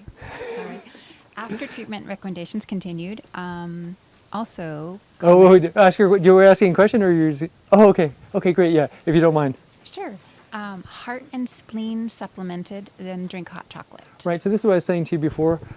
Sometimes we got to combine these things. Now, currently, right now, you guys are in the kindergarten, right? So you're going to take 4 points on just one side of the body, and so. At some point, you'll put 4 points on one side and 4 points on the other. About a year. I'd recommend about a year of just getting to know these 4-point combinations. It's plenty powerful. Like I said, that's about 60% of what I do. So you'll be able to do that instantly. Monday, you'll be able to do 60% of what I do. So that don't try and rush this. It's already such a complicated, powerful system, so try not to rush it. But what I'm saying is, in the future, if you supplement heart and spleen, heart on one side and spleen on the other, then Shauna, why is this such a good idea? Hot chocolate. My teacher loved to give to patients after this. It's supposed to be a little bitter and a little sweet. Yeah. So it's perfect, right? So spleen for the sweet for the spleen, and then bitter for the heart. I'll do this one. Okay. So my teacher invariably says something about this at the end of the treatment. Some variation of this thing he would say to almost every patient. He would say, live a simple life, live a simple and happy life with a flexible mind and body. That's enough. That's enough. So beautiful, right? Every patient would just be so touched with this. So I wanted to share that with you just so you can feel a little bit what my teacher was doing. We were talking about before about how important it is to have the patient's heart, right? And he's a lifelong monk, right? So his full-time job is self-cultivation. For us, it's just be our hobby if we're lucky. Okay, this is super, super important. Can you pass the micro? Oh, do you have something on? Yeah, just a quick question about if the needles are inserted from top to bottom, do we then remove them in that same order? That's a great question. Just take them out, top to bottom as well. So put in top to bottom, and then thank you. Okay, remember, I hope you guys said some nice things to Kate. Sharon. Clinical practicalities. Back shu points resonate with their respective channel and counterbalancing channel. So, for example, back pain at UB 25. Great. So, sorry, this is a little cryptic, but this reminds me of something important to tell you. So it was several years of using the Saam system before my teacher told me about this. I said to my teacher, okay, I've got a problem on the UB trajectory, but it's not hot and not cold. What am I supposed to do? Right, for what we were talking about before. Remember, any trajectory, bladder channel trajectory, and then we're considering the UB or the heart. But what if the patient's not crazy hot or crazy cold? It's not like a nuanced thing where it's wet, dry, or hot and cold together. It's pure ice cold water dumping over the patient or putting lava in them. So my teacher said, oh, no problem. If it's anything at the shoe point, then you can just take those channels. And I was like, well, that makes clinic a little bit easier because let's say you have back pain at Da Chang Shu UB25, Sharon. Which 4-point combinations could you consider supplementing to deal with that? Dennis. I'm going to test Dennis if he still remembers what shoe point UB25 is. Large intestine. Dennis. I get it? Yes. Okay. So you, Dennis, so don't put that down yet. Dennis, you've got, your patient's got, have you ever had a patient with pain at UB25 Da Chang Shu? Yes. Every day, right? So you have that patient in front of you. Now for the Saam system, which 2 channels, we don't know anything else about the patient, only that they have back pain at UB25 Da Chang Shu. Based on that information, which 2 Saam channels would you consider supplementing for this case?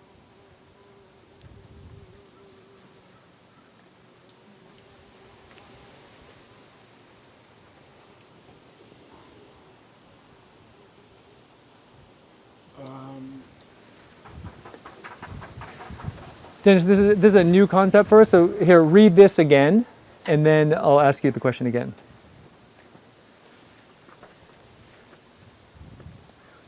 Okay.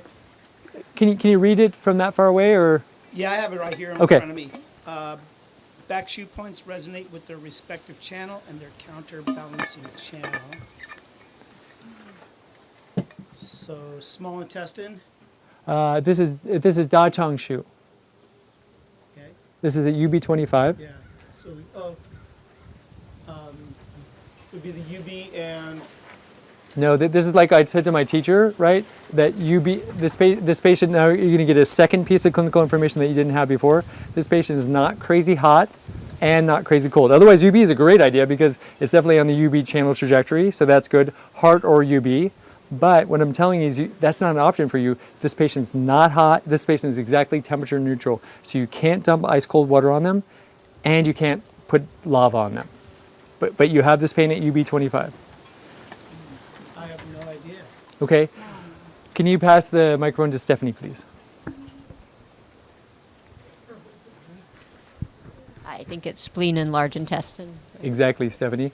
Do you want a book, T-shirt, or bumper sticker? Oh, wait, before you make your decision, the T-shirts my cat got into, and we don't have good size. I thought we had a lot more sizes than we did, so it's going to be a grab bag of different sizes, but it's nice T-shirts. It's Single Tribe T-shirts, the sponsor of this. Okay. Do you want a book signed or unsigned? Ooh, signed. All right. Can I borrow your pen again? The author happens to be here.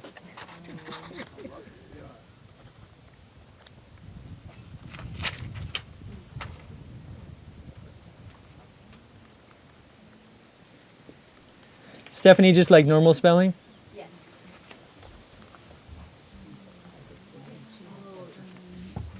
Yes, sir.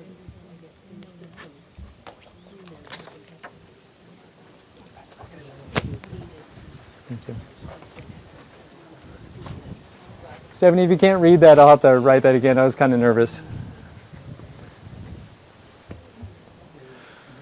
Oh.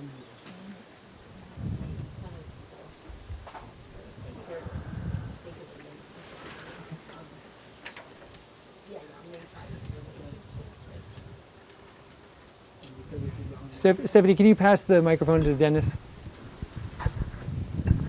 This is a super valuable part of the system, so I just want to make sure you got it. It seemed like you got it, but let's just make sure. So your patient comes in with back pain at UB25. Yeah. And so that we don't know anything else about them except for they're not hot and they're not cold. So we can't use UB or heart, which are usually great ideas because of the channel. Okay. But it's only at this shoe point.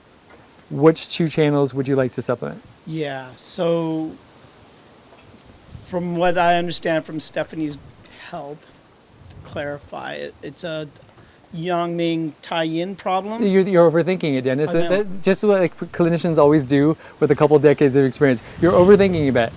Only thing you know is it's large intestine shoe point. So in the Saam system, if we know it's large intestine shoe point, we don't know anything else. We're thinking large intestine or spleen. Okay. Based on body type, we're going to make a decision. But I'm saying which 2 points you're going to consider. So anything at Dachong shoe, large intestine, UB25, large intestine shoe point, we're either going to supplement spleen or supplement large intestine to deal with that. Does that make sense? Yeah. Okay. What about UB15? Oh wait, that's a bad example. What's liver shoe point? Isn't it 19? But I'm not sure. Liver shoe point. We forgot what point it is.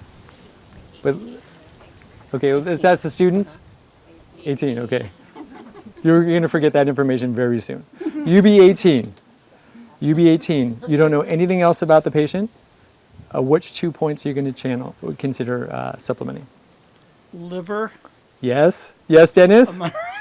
Yes, Dennis. Dennis, you're halfway to a bumper sticker. Oh gosh. Sanjiao? Yes. Okay. Okay. That's okay. This is you moved up from you moved up from bumper sticker to book or T-shirt. Remember T-shirt? We don't have very good sizes, but I thought we had tons of. And also, my cat had gotten into it. So there's cat hair. They're nice. They're very thank you, Leslie. They're very nice. Cat hair covered. Too big or too small for your T-shirts. Yeah. As lovely as that sounds, what's my other choice? Did you say a bumper sticker or a book? No, you moved to just book. Oh, bumper sticker's still in play, but you could have a book or T-shirt because I saw the whole wheels crank and the whole system snapped a grade in your brain. So that made me super happy. So I think let's reward him, right, Sarah? Okay. Thank you, Sarah. I'll take a book. Okay. Do you want it signed or unsigned? Because the author's here. I would love it signed. Okay. I'm going to try and slow down and make it legible. Stephanie, can you read that? Can you read what I wrote? Okay. I can read what you wrote. Dennis with 2 N's. Dennis with 2 N's. Otherwise, it's Dennis. Nobody likes that.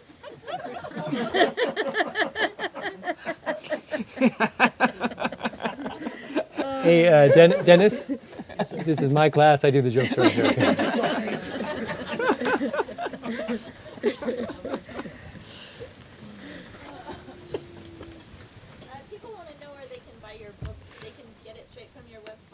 No. Try and get through your local bookstore. Sometimes you can source it there. Pass it back to Dennis. Thank you very much, Toby. Yeah, thank you. You can try and source it through your local bookstore. Otherwise, where you can get every book online. That online store starts with an A. Okay. Oh, wait. Microphone, please. Dennis, stop looking at the book. Oh, sorry. Am I still on? No, we're coming up to here. Okay, now you can go back and looking at the book. So now Oh, wait, hold on. Pause this for a second.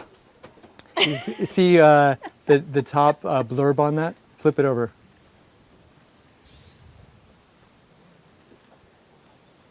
Yes. I was so proud of that one. I couldn't believe he said yes. Oh, Heiner? Yeah, okay. Dadman. Thanks, Sharon. Wow. Okay, there a couple of people said some nice things about it. Sharon, can you please ask your question? Yes. I'm about to lose the class, Leslie. This example of the tenderness at UB18, that's the liver shoe. We're going to use... We confirmed with students that no, that UB18's liver shoe, I knew was in that area, but I wasn't going to bet my life. But we have to do further investigation, Yes. I'm assuming, to do... Sharon, to decide. Okay, I'm just checking. You already got a book? Yes, I have good friends here. Okay. I bought your book already. Okay. Sharon, do you want a covered T-shirt that's too small or too big? Just giving me what I needed. Okay, but no, but that's a crux of the system, right? We have a problem at UB18. Could be pain, could be rash, could be just a grouping of moles, could be something there, a big divot right there, or big swelling. Something's happening at UB18 that's out of the ordinary. So as Saam practitioners, we have no idea if we're going to supplement liver or sanjiao. Okay.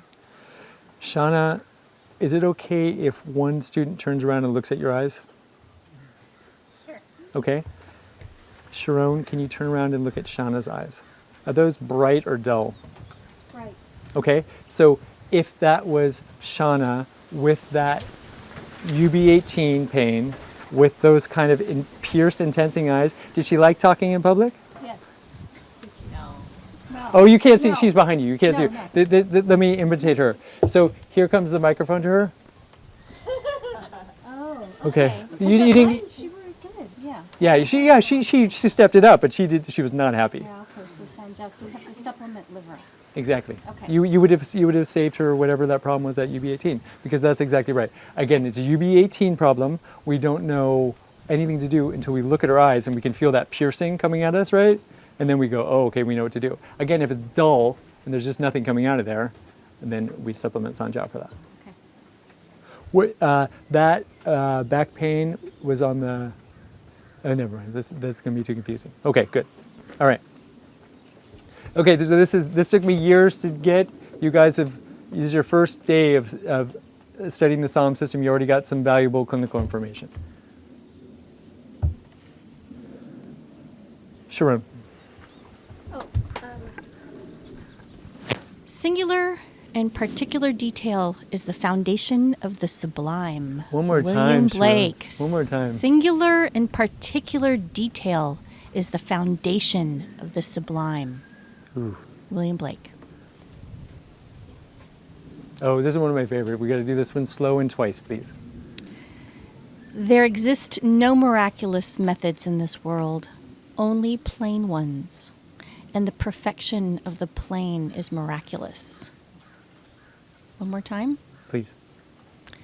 There exist no miraculous methods in this world, only plain ones, and the perfection of the plan is miraculous.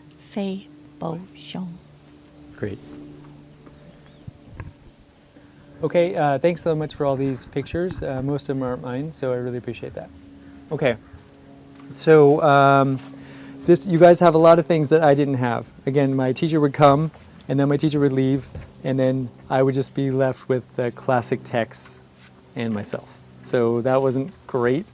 You guys have now discussion forums and upcoming books, all kinds of things, right? So this, I just wanted to get this, you have, again, if the system resonates with you, you've got tons of resources at Geological and White Pine, especially Kristen over at White Pine. That's really lively, active right now. The Geological Forum, especially good for the archives. We've been doing that one for several years, so it's got some great archives. One student, George, he thinks of that as like a Saam wiki now, right? You want to talk about phlegm, you go to that and put phlegm, and then there's so many discussions about phlegm in there, things like that. So it's pretty good, and you have these two things. Again, if the system resonates with you, it's nice you have these resources. Kristen has done this introductory class 7 times. So then she works with me closely, so she's really helpful for guiding things. Ooh, okay. Let's take an 8-minute break, and then come back and see, when we get back, we'll see if it's woodwind or Jue Yin wind when we get back. Okay, everyone, 8-minute break. Okay, welcome back, everybody. Let's get started with some questions from the chat. Go ahead, Kate. Question from the chat. Oh, let me navigate. There's a couple. So, first question is about the back shoe. Are we going to palpate the back shoe and then assess the issue that way? You could. Okay. Any problem at that back shoe, it doesn't matter. If you palpate and find pain or something like that, maybe that's what that question is, then that's great to do that. But anything at those shoe points, pain, rash, tenderness on palpation, anything like that. Okay. And then Okay, and that answers the second question, which is the points that need to be needled typically are sore upon palpation. Yeah, I mean, normally for the Saam system, we're not palpating. It's more of an observation. The more reliable palpation is the abdominal ones I was telling you about. So you don't, every Saam treatment, you don't have to palpate the back shoe points. But I guess you could, if if you're confused about something and you want to get some more information from the body, you could do that.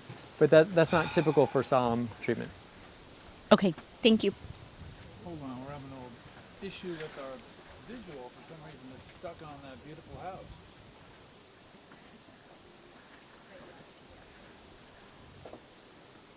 Do you want to buy some time for a sec, Kevin?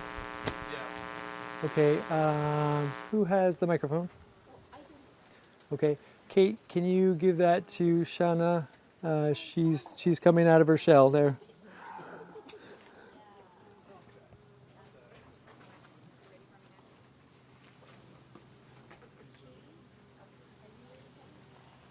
Yes, ready. He's queuing something else up.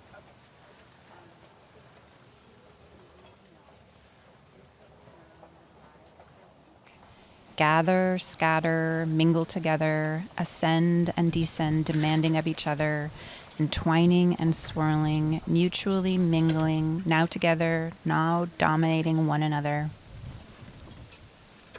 If you want to unite them, you will find that you cannot. This is because their contracting and expanding is endless, their movement without rest. If we do not call this state the principle of human nature and destiny, what else can we call it? Beautiful, right? That's why clinic's hard, right? This nature. All right. I'm going to need to reboot my Okay, let's do it. software. Sorry. Let's do it after next break. Okay, this is now. Actually, they're not seeing anything on the Zoom. The Zoom is down. Oh, okay. At least the picture. The video is. Yeah. So I need to reboot my software program. All right. Okay, video is not essential for this part. They might not give me audio, so we can't wait till. Just another question from the chat is, would you recommend using a HARA diagnosis book to guide with the Saam palpation? I try not to mix with the Saam system. The Saam system is a complete system itself. So it's best to, I mean, I know so many people have so much training, but if you're going to use the Saam system, it's best to use it at this stage, on its own terms is the best. But then later on, like I did a lot of training with the Shen Hammer Pulse system, so then I incorporate that into against my teacher's recommendations. Remember, just fast and slow. That can be really helpful, but I think it's better if you can just focus on observation and observing just what the Saam system's asking us to look for in the problem. Wet, dry, hot, cold, ascending, descending, inside, outside. All these different parameters are so much more valuable than trying to map on another system. As valuable as that other system can be, but it may not fit perfectly with the Saam system. So I think it's better at this stage, especially, try and use the Saam system on its own terms. I think that's the best way to do it.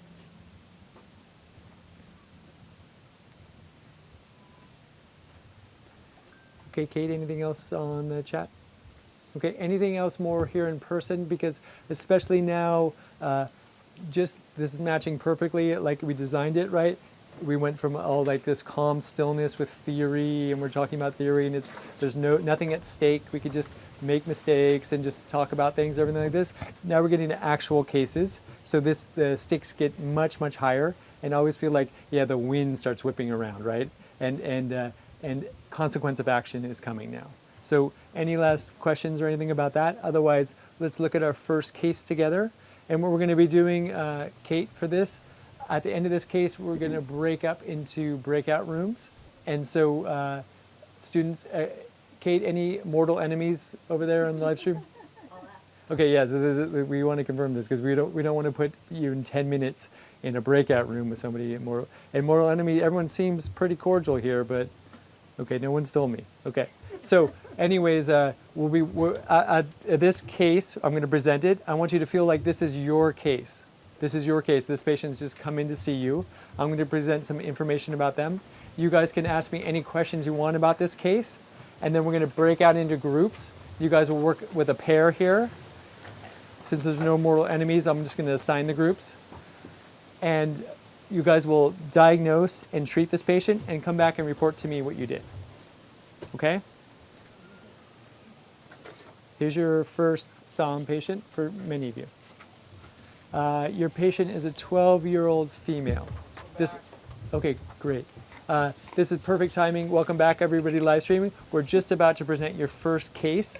And what you're going to do is I'm going to present this case, and then you're going to go into breakout rooms, diagnose and treat, and then tell me what you did with this case. So here we are with our 12-year-old female. This R is just so it reminds me who this is, but you can ignore that R. So 12-year-old female, your first patient.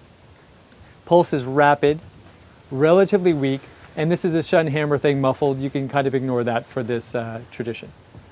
The tongue is red tip, and the whole body is slightly red. Her face, when we look at her face, she's got these really nice rosy cheeks, like about what you'd expect for a 12-year-old female. These nice rosy cheeks. Her overall skin on her face is slightly pale, and her face is slightly full, and she has bright eyes +6.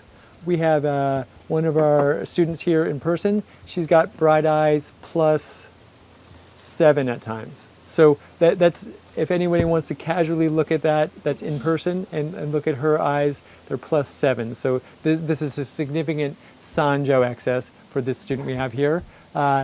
You have to think about this as, yeah, anyways, if you want to explore this more, I just mentioned before, Kristen on, I believe on White Pine and maybe on Geological also, she has a whole 3-hour class about eyes. So she really went deep diving on this. But anyways, for now you just have to take you have to trust me on this. When I say bright eyes +6, this means 6 out of 10. Maximum brightness is 10. 0 is neither bright nor dull. And then +10 dull is all the way dull, as dull as we could ever see. So this is pretty significant, this +6 bright eyes. When we look at her body, our 12-year-old female patient's body, she's slightly overweight. When we palpate her skin, it's slightly moist. She's got a large birthmark on her right middle finger, significant birthmark, not just a little something there, covering about 1/3 of that right middle finger. When I palpated her abdomen, I found her left hypochondriac region tight when I checked it. And then the right hypochondriac region, nothing special there, but the left one was especially tight. This is more clinical weight for us because if they're both tight, maybe she just does a lot of sit-ups or something like that. Sure, I had that circle around that kidney area on her heel. That area was plump and firm. Why she came in to see us? She has migraines since age 4 every other day, really suffering. These are often accompanied by nausea and vomiting, and the headaches encompass her entire scalp, but especially the vertex. It's worse with stress, and she told me she was here with her at this appointment with her mom, but this is her own word. She says she feels everyone else's emotions. These migraines also worsen hot weather, and she feels better in a dark room.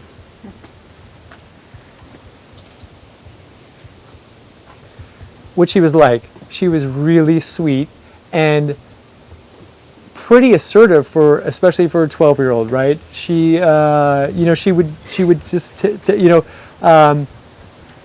her mom would start to kind of answer for her, and she would just pop up and be like, okay, well, actually, what I feel this way, I really feel like everyone's emotion. So that was significant especially for a 12-year-old, either gender, but especially assertive. So that was really refreshing for the clinical part. She was so assertive, and she was anxious. You could tell she was a little anxious. Again, she's 12-year-old female coming for her first time acupuncture.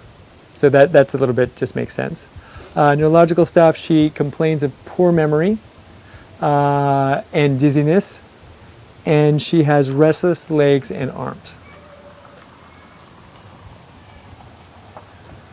Medications that she's taking right now are these. And she takes this cocktail of these meds, I think Tylenol or Advil, but the first two and then Tylenol or Advil, and then she has a hard time functioning the next day. So she's pretty miserable because she's having these headaches every other day. When she has them, she has to take these meds to manage them and then feels horrible from taking the meds the next day. Why she tries to suffer through the headache for that whole day, and then she feels horrible because she had the headache the whole day. So she's on this ride ever since she was 4 years old. So last 8 years, she's been doing this every other day. Okay, that's your case. Anybody want to ask me any questions about that case so we can help clarify your diagnosis? Unfortunately, we don't get to see this patient directly. At the end of this class tomorrow, we'll see one or two of you if you're willing to do it, and we will. Could we put the case back up there? Yeah. We've been having some problems with video and the audio. Okay, they should have it in their slides. Yeah, just to let them know where we are. Might be 12-year-old female. It's the first case. Oh, this still doesn't work. 12-year-old female. And just keep going through it. Just leave that up just so they know which case we're working on. Oh, okay, great. Yeah, and then you guys should have all this. You guys don't have the results of this case, but you have the case itself. Can I have the microphone, please?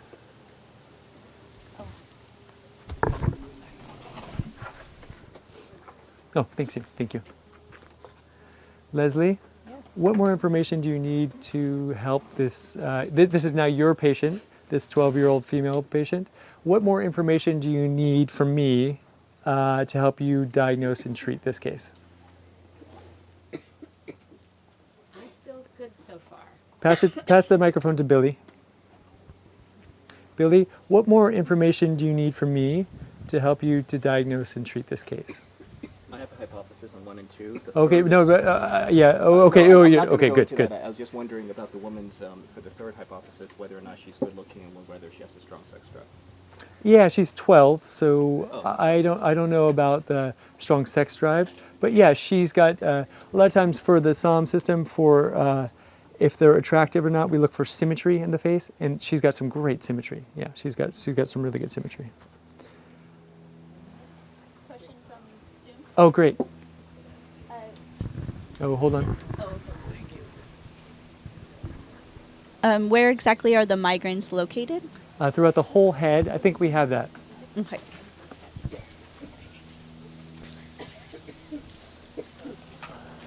Whole scalp, but especially the vertex. Okay, whole scalp, especially can the you vertex. bring the microphone to Dennis, please? Here, Dennis. Do we know the source of her stress?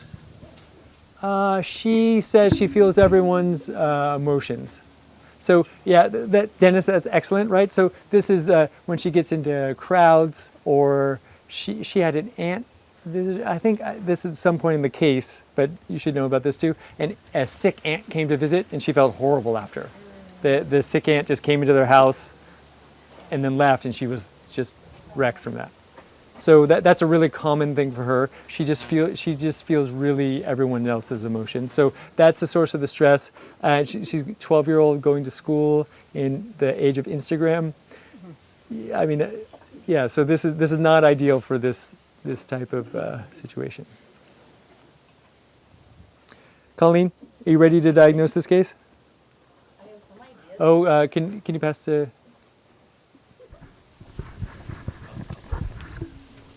Colleen, do you have 3 channels that you would consider supplementing for this case? Yes, I would Great. consider. Oh, no, I don't want to hear what they are, but I just want to know if you have okay. 3 channels. Yes? Yes. Lindsay, 3? I have 2.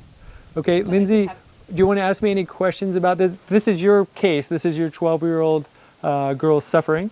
So do you want to ask me any questions about this so you can come up with your 3rd channel that you would like to supplement for this case?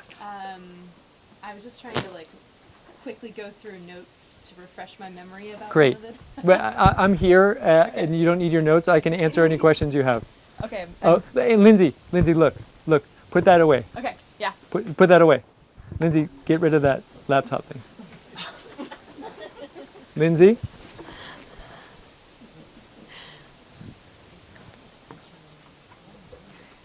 Rapid pulse, Lindsay. What do we don't know anything else about her case. What do you want to do for that case? So if you don't know anything about the case, The only thing I have a hypothetical case. The only thing we know about that case is that patient has a rapid pulse. Okay. What do we want to do? Lindsay, don't look at anything else. Okay. If the You would- patient you has would wanna got slow the double pulse. fire You would want to slow. blazing in their body, Yep. what channel would you like to supplement in the Saam system? Um, Don't look. Tell me the quality. Forget about the channel. What quality you want to do? Someone has double fire blazing in their body. yeah, I would want to cool And drain. and moisten. Moisten. Right? Okay, yes. So you want to dump ice cold water Yep. on the patient. So you'd want to supplement UB. Yep. If that's the only thing we know. Okay. This is a complex case because this is a real case. But Yep. anyway, so that's the only thing we know. Leave Okay. off the relatively weak muffled. And then look, here's heat sign, right? For Chinese Mhm. medicine, this is classic heat sign, red tip, slightly, right? So we've got heat, probably. Yep. So we're probably going to supplement UB. Okay. If we decide she wants cold, what if she only wants cool, Lindsay? Don't look at anything. Then we're gonna warm, or only once cool. Oh, yeah. So we think she's hot right now. Yeah. But what if we diagnose her as only being warm? Would you? Then it would be cool, but not put ice cold. Exactly. Yeah. Do you remember what channel is associated with cool? It had. Look at this Liver. redwood. Liver, Yes. yeah. Looking at the redwood reminds you that Yep. yes, liver. So anyway, so we've got heat. So we're thinking if it's a lot of heat, which it sort of seems like it. Yep. Then we're thinking UB. UB. If we want to downgrade that to just a little bit of, rather than dumping ice cold water, we want Right. to just put some cool, dark energy around here. Yep. Then we're thinking about that. So Liver. we're thinking UB and liver so far. Yep. Okay. Supplementing those two, right? Yep. What about these rosy cheeks? Hot or cold? Hot. Great. Slightly pale, leave off. Slightly full. Her face is slightly full. Do you want to dry? Edema, spleen. Is that spleen? Like Yeah. Do you want to dry slightly full or moisten slightly full? you would want to dry. Yeah. Great. And then bright eyes, +6. The bright eyes with Sanjiao, right? Right. Yeah. Right. So that's Sanjiao access. So we want to. You would want to work with. You would want to tonify liver. That's great. That was a great correction, right? Yeah. You Yeah. want to work with. Oh no. Yeah. I'm going to take prizes away if you say work with. Yeah. Okay. Anyway, so that's great. Yeah. So we want to supplement. That's a negative sum game, isn't it? Right? We're tonifying only yet. Not taking prizes away, right? Right. And then in the since Saam since you already style. since you already have the other app, the medical characters Yeah. app, you know that the better word to translate boo is supplement. Supplement. And Okay. not tonify. Okay. Do you know why that is? No. Okay, this is really important for Chinese. It's so fundamental for Chinese medicine. Let's just pause for a minute and take into account. So for supplement or tonify, the Chinese character is bu, and the other one drain. Sometimes we say sedate or something like that. Yeah. But let's focus on tonify. So the character itself, bu, it means like to patch clothing that's been torn and put another patch on it. Okay. So that's supplementing it, right? Okay. And tonify actually isn't a word. That doesn't make any sense. That's not an English word, tonify. And then like toning your muscles, that's not like putting a patch on something that's been torn. Right? So that's such a fundamental thing. And then when I finally understood this, I felt like, oh, Chinese medicine made a lot more sense. Of course, we have torn clothing, we want to patch it. Rather than toning our muscles, it just didn't make any sense. So consider, using that translation for bu is supplement. Okay, so let's supplement liver to deal with these bright eyes. Yep. +6, this is pretty good. Almost like somebody else in the class. Almost that level. Okay, she's slightly overweight with slightly moist skin. What do we slightly want to tonify? A large intestine. Yeah. And then large birthmark on the right middle finger. Lindsay, have you already got all the prizes, or are you up for a T-shirt that's too big, too big or too small? Oh, a book. Okay, Lindsay, for a book. Uh-oh. Large birthmark on the right middle finger. What do we? What two channels are we going to consider for that? Is this small intestine or heart? No, Lindsay. sorry. Pericardium. Just kidding. Lindsay, I told you. Middle finger. I was thinking small. Wait. Lindsay. Yeah, middle finger. finger. Sorry, I was thinking. I had Lindsay, my I small told finger. you and Lou. Pericardium, of course. I told you and Lou. I make the jokes around here. Okay. I know we're on Lou's property now, but I still get to make the jokes. So Lindsay, no. Okay. All right. So yes, Lindsay, pericardium. We're gonna. Sorry, I missed. Yes, I don't know where my mind was. Okay, I think Lindsay, small no, finger, no but- problem, no problem, Lindsay, no problem. Yep, middle But finger. large birthmark on the right middle finger, and this caught my eye. I was like, whoa, I mean, it's taking up 1/3 of that finger. So you're right, pericardium channel is involved. Yep. And then you're right to think, oh, could be heat, could be, but let's focus on it's along the pericardium channel. Yep. I didn't want to say along the pericardium channel because I wanted you guys to, but it's along the pericardium channel trajectory. A large birthmark taking up, a significant amount of the finger. What two channels in the Saam system for a book do you want to supplement? Pericardium, and what else would you consider? Lindsay, don't look at anything. Just for the middle finger? Yes. Or for the The slightly only thing overweight you know about aspect? this patient is they got a gigantic birthmark along the pericardium channel. That's like, whoa, shocking. I've never seen quite that thing before. So for that, to deal with that, that's the only thing you know about. Don't look at anything, and don't forget everything else about the case. Only that birthmark along the pericardium channel, which you considering supplementing the pericardium, you're halfway to a book. I just need one other channel that you would like to consider supplementing, and you have a book. Signed or unsigned, it's your choice. Well, are we gallbladder? Yes. Perfect. Yeah. Perfect. Okay. Signed or unsigned, Lindsay? Sign, please.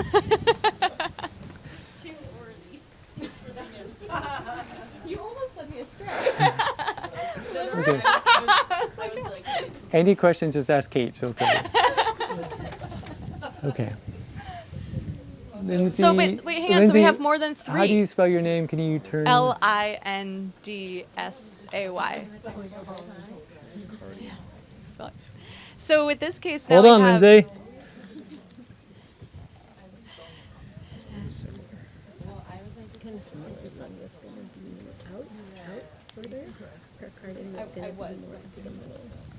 Oh, I see. So this is. So now we have large intestine, Thank you. That's a nice UB, pen.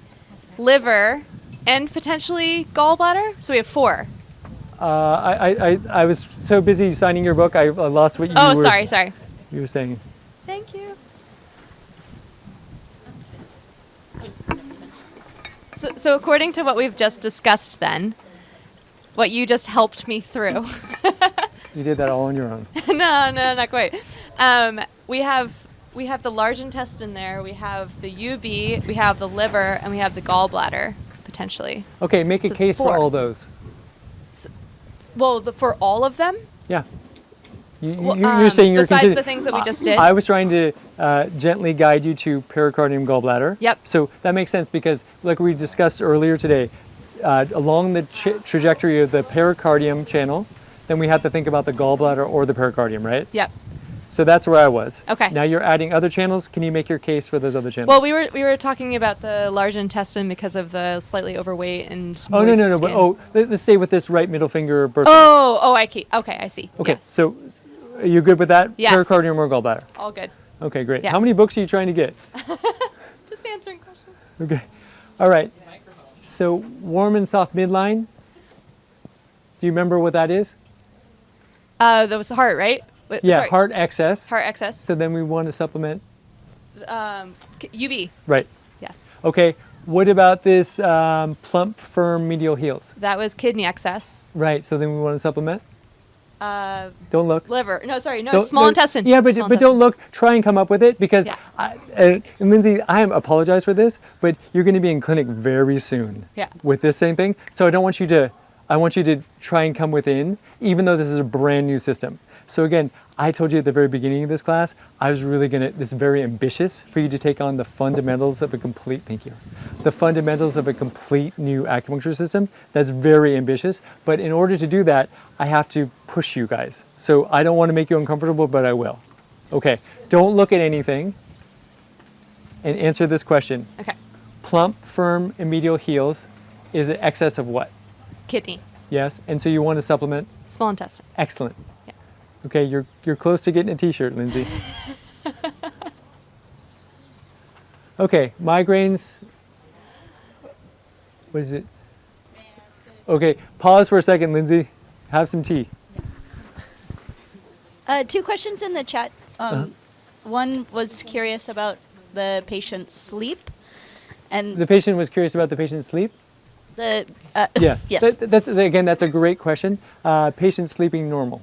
Okay, and then our friend Carmela has a question she'd really like to ask and unmute via Zoom. Great, Carmela, go ahead. Thanks.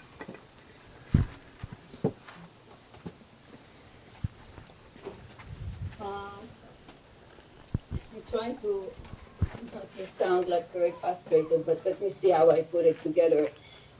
From my understanding, when you put people in the room, I can present my way of thinking, and what's happened right now is a discussion with one person and not with the group, and especially not with the group that is online.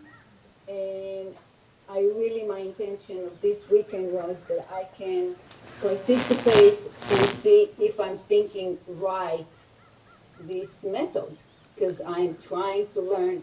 This is my 3rd course now. Oh, great. So I took 2 courses with you, and now it's my 3rd one, and I definitely like to see how I can be part of this discussion and not just listener again. Yes, So, good.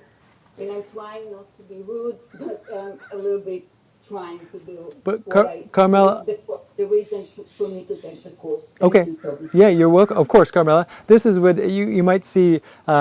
Kevin gave me a really a high compliment in the beginning when we were getting everything set up. He said, "Oh, your teaching style." And I didn't realize I had a teaching style. I felt like, oh, wow, I do have a teaching style. But if I do have a teaching style, if Kevin's right, it's more interactive and get the students really involved in what they're doing rather than just me spouting out about something. So you and I are going to be a really good match together because I want you to be really involved in it. So what's going to happen next, once Lindsay gets 4 or 5 more new books from getting really good things, I'm going to break you off into breakout rooms with one other person on the live stream, and you guys are going to work together and discuss it.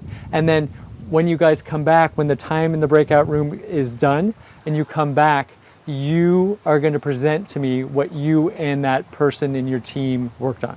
Does that sound reasonable, Carmela?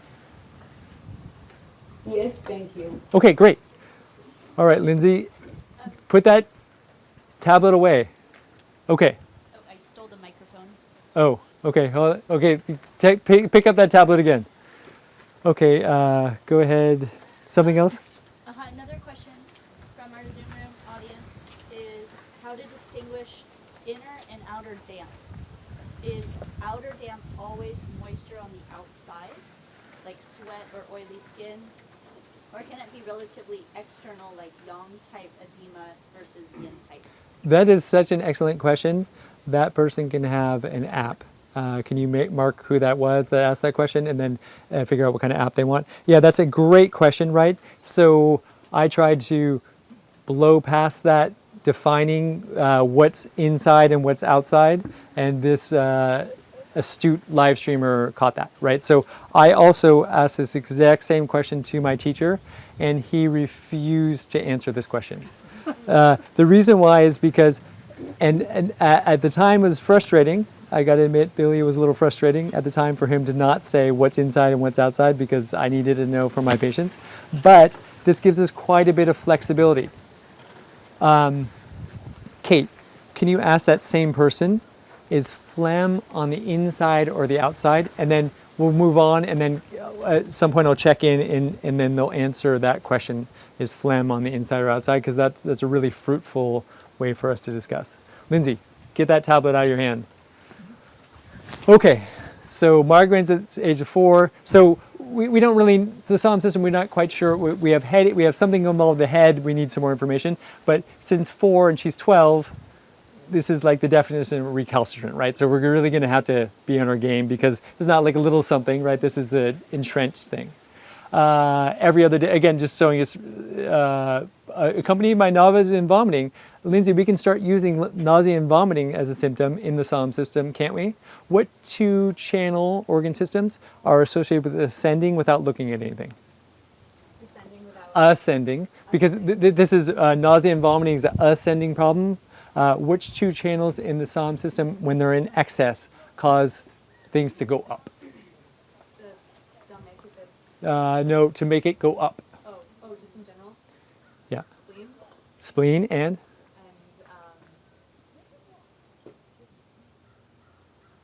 Hey, are you trying to get a book too? Yeah, totally. I mean, this is up and dispersing, but that's not... Liver's in and rooted. Okay, so the two ascending ones in the Saam system is spleen, which you got. Yep. Didn't you say that one, spleen? Yeah. And then lung also. Okay, so now we're considering, there may be a lung or spleen excess because we have all this ascending things going on while the vomiting is happening. So again, this is really valuable clinical information, right? So we're sorting a whole bunch of information.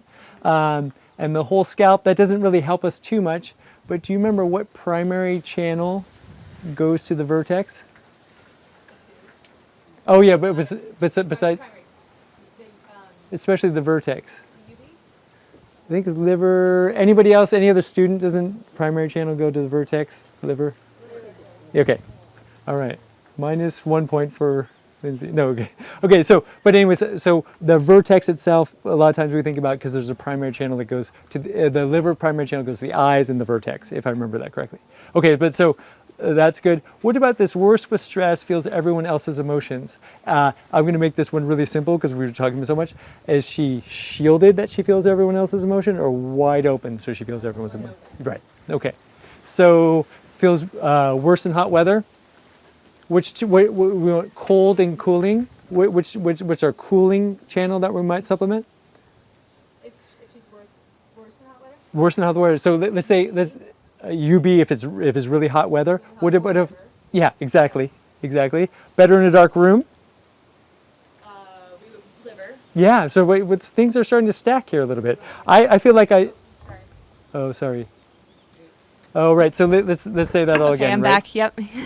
Feels everyone else's emotions. So that means Sanjiao. She's very too open. Yeah, yep. Sanjiao. And then worse in hot weather. If really hot weather and she feels worse, then UB. Warm weather, even in warm weather and she feels worse, we maybe differentiate that. We say, in my town we had 117 degrees last summer, so we could really test, oh wow, really hot weather, how did you do? Or just regular warm. And then better in a dark room, right? Of course, this is my feeling too. I feel much better in a dark room too, because theoretically Sanjiao excess. Okay. Great, Lindsay. She's sweet. She's a little assertive. Does that tell us anything in the Saam system? Maybe spleen, excess spleen with a sweetness, or... Oh, no, I mean, that's... that's like a taste, that's not an emotion. No, but I think that a little bit too, though. I feel like, yeah, if the patients are really sweet, that tends to be spleen excess, so okay. You remember what her body type is like? Yeah, a little bit spleen. Yeah, so that's pretty good, but normally that's a little stretch for me. But I wanted to try and paint a picture for you. She's just really sweet. Mm-hmm. What about this assertive part? Gallbladder is what I would normally think. Okay. A little bit assertive. I mean, it's not out of control or anything like that, but it was significant. Uh-huh. And then anxious. Any of the 12 channels can cause anxiety, so let's not think about that too much. Poor memory. We didn't. The blood deficiency or like or kidney, but I don't know what's some. Yeah. So. This we didn't discuss this yet, but I should really tell you about this. If you have a memory that's driving your patients crazy, they have a good memory, and you just need to get it out, then you supplement Sanjiao to brighten it out and just block it away. Oh, okay. Okay. So we have excess Sanjiao, so now I got excess. Right. So it's mixed, right? So now we're getting mixed, yeah. But we're leaning one way, right, Lindsay? Okay. Okay. Dizziness, right? Let me tell you something really important for the Saam system. So if we want to deal with any wind conditions in the Saam system, dizziness, itching, what's another wind thing? Tremors. Dizzy. We already did dizzy, Kevin. Dizzy, tremors, any kind of wind thing, classic wind things. For the Saam system, we like to supplement small intestine to deal with that. Okay. We're going to get, the small intestine is going to get that dynamic movement. Okay. Liver is the best to supplement blood The second best channel in the Saam system to supplement blood is small intestine. It's going to supplement a little bit of blood, but mostly it's going to move everything. Great for wind, right? That's Chinese medicine, we love that, right? Supplement blood behind it, and then drive off the wind, so that there's no space for this wind to come whipping through, right? It's like you have the open plain, the wind can just whip around through there. If you have that blood in there, it's like having a jungle, and then the wind can't get through there anymore. Does that make sense? Mm-hmm. Okay. Sorry? Oh, by nature. Oh, I'm sorry. Isn't it super dispersing or something Yes. like that? So, Okay, so it's like Tao Hong Su Tong, right? So it's got all these blood movers, but then it has some blood tonics in there. But it's much even weaker. though it's associated with blood deficiency. Yeah, but if you have a patient that's blood deficient and has blood stasis, couldn't you do Tao Hong Su Tong? So same thing here. Yeah, that's a great question. Okay. So wind symptoms, supplements. Oh, can you just catch that in the microphone? Oh, I don't know. I'm just trying to work it out. My wind for any wind issues, supplement small intestine. If that's the only thing we know about it, is that they've got a tremor, then we consider supplementing small intestine. Okay. Again, we don't like to consolidate wind, right? So that kind of makes sense. We want to drive off the wind using small intestine. Okay. As opposed to sort of consolidating. Yeah, we don't want to keep wind in the body. Okay. I can.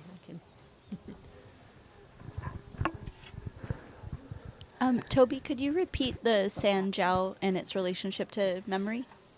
Yes. So if the patient has a really memory that's just haunting them and they have a great memory, we supplement the Sanjiao to blank that whole thing out.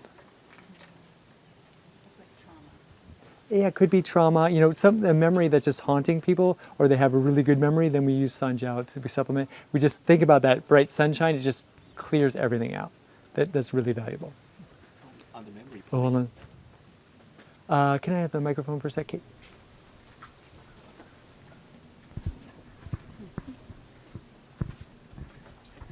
Following up on the memory point, in this case, it's poor memory. Mm-hmm. So what would it be?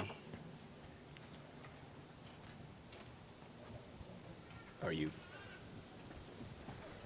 asking me? Yeah. We don't want to blank out poor memory, right? No. So we'd supplement. So I mean, I was thinking poor memory, sort of like lethargic, not as strong. No, but I mean, if we're going to blank out it with Sanjiao, couldn't we do the counterbalancing to strengthen memory? Is that how it works? Okay. That's how the Saam system works. Okay. All right. So we'd supplement liver. And this makes perfect sense in Chinese medicine. We always talk about that poor memory, supplement blood. So that makes sense in classic Chinese medical theory too. Oh, okay, thank you. Yeah, you're welcome. Thanks for the great question. I wanted to do that, but then, yeah, so I'm really glad you asked that, Billy. All right. Yeah. Oh, thank you. Make sure I'm reading it correctly. So, question. So, they understand about not wanting to settle wind, but what about settling yang when wind is driven by excess yang? That's a great question. If the yang is manifesting in heat, then ask that person what they would do. Okay. Okay. All right, Lindsay, are you still up for this? I can't be. Okay. I feel like my. It seems like you just keep going for that tablet, and that keeps making me want me to say, put the tablet down. As firm on all these. Sorry? As I wish I was, but yes. Okay, I'm but here. this is great. Again, It's good. It's everyone's good practice. in this same boatish, except Yeah. for me, right? And so I'm just trying to come on, everyone in this boat. So you're representing everybody because it's not one-on-one talk, so you got to represent everybody. Have at it. Okay. Okay. This is a really valuable lesson I got from my teacher that I struggled with for years. I'm going to teach you based on this restless leg and arms. Okay, now based on that, there's in the Saam system, we have something that deals with hyperfunctioning of things, and we have something that has with hypofunctioning of things. Things that were going too fast, like this case, restless arms. What would you guess would be helpful for that? Hyperfunctioning things. drain? Is that kind of what you're asking? No, Sorry. I'm asking you, what channel would you consider supplementing? Oh. If the only thing I'm going to tell you, but I just want to just get a gauge about that. Yeah. Everything's going too fast. She's got Yeah. restless arms For and me, that would legs. be like gallbladder, I'm guessing. I don't That's again good Okay. good idea. That could be part of it because it's so much up and out. Yeah. But for this, my teacher kept this for me for years and then Okay. told me, he says something's moving too fast. You just have to make it very cold and wet, and it will come down. Oh. Conversely, too, also things are not moving at all. Yeah. You heat them up, and then they start working properly. That makes We have a sense. case coming up for both of those things. So this case like this, she's got the restless legs and arms, Yep. and then we already have all those heat signs, right? Yep. So then we consider supplementing UV for Okay. this kind of thing. Yep. Okay. Can I just ask? So I was gonna guess on that large intestine and spleen, like that you said, like the large intestine dryness had this Yeah. quality of like projects all the time, and the spleen sort of this.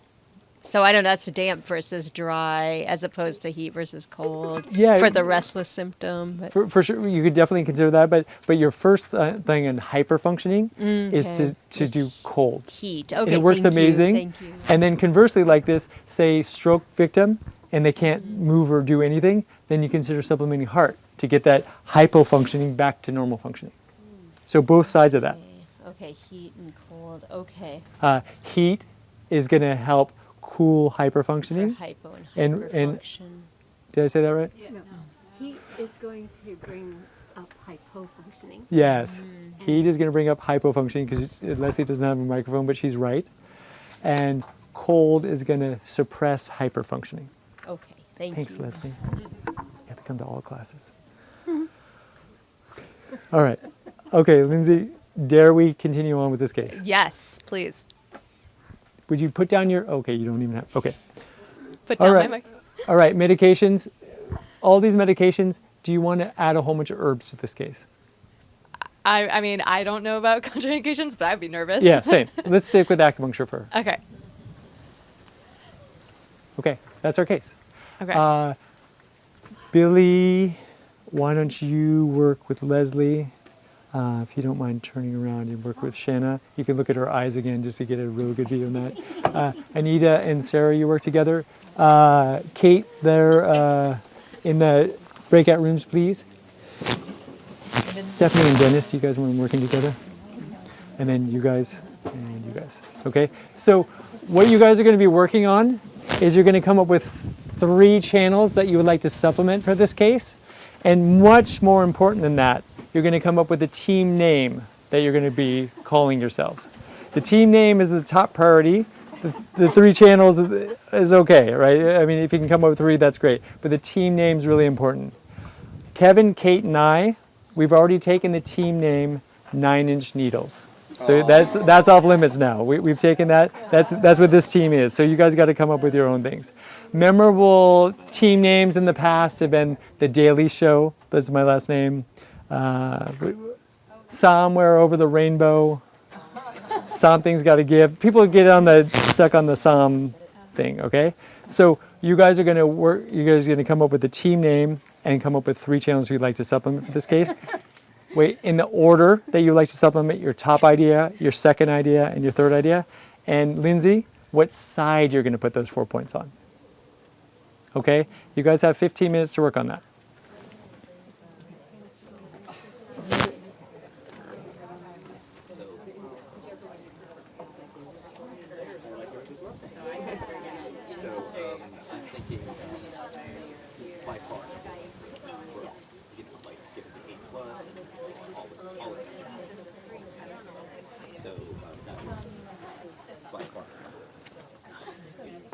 How's the class going? This doesn't actually have the option for breakout rooms. Oh, no. Which is, I've never seen that before. Are you a host? I am host, yeah. Supplemented. I mean, I guess it's so. I wrote down every little attribute. Yeah. So was rapid pulse was a. So I wrote down. I'm just trying to make it more like clinic. A clinic. Yeah, there's a phone coming, and the next patient's waiting here. Yeah. That's right. There was an accident in the parking lot. Okay, how you guys doing? Well, still deliberating on the various channels. Forget about the channels. What about the team name? Oh, the team name. I'm not creative about that. Okay, do you guys need some help with the team name? Yeah, probably. Do you guys want help with the team name or the channels? The team name is more intimidating. Okay, yeah, I think that's a good call. Okay, so let's steal something from people in the past, what they've done. Thank you. See, we needed. Everyone does like puns on Saam, right? So that's okay, but there's been some really good names. But say like, does that mean maybe or like all over? Something about this farm or something. Yes. Liver and Santa wine. Okay, your team name is Tired of This Wind. Sounds like a good name for a racehorse. You got Tired of This Wind. That's your guys' name, okay? Aren't you tired of this wind? Me too. Okay, good. So that we got the name. What's your top channel you want to supplement? Liver comes to Okay, good. Your top channel? I'll say UB. Okay, yeah, good. I think both good, right? Again, you're going for the cold, you're going for the cool. So you guys are on the same thing. Yeah. Okay, what's your number 2? Well, if we said that, then large intestine, because there was a lot of Yeah. moisture signs. I like it. So you guys can discuss UB liver, and then you guys have the case, right? Don't you? Because of all that brightness. Do you still have the case somewhere? It's on my phone. Okay, great. So then you can make your argument to her about why you want liver, and then you make your argument to him why you want UB, and then you decide what your top thing will be. No, I have a question for you, Joey. There's no time for that.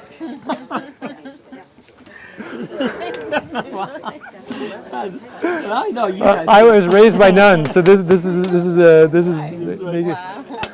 okay. Watch it, bright eyes.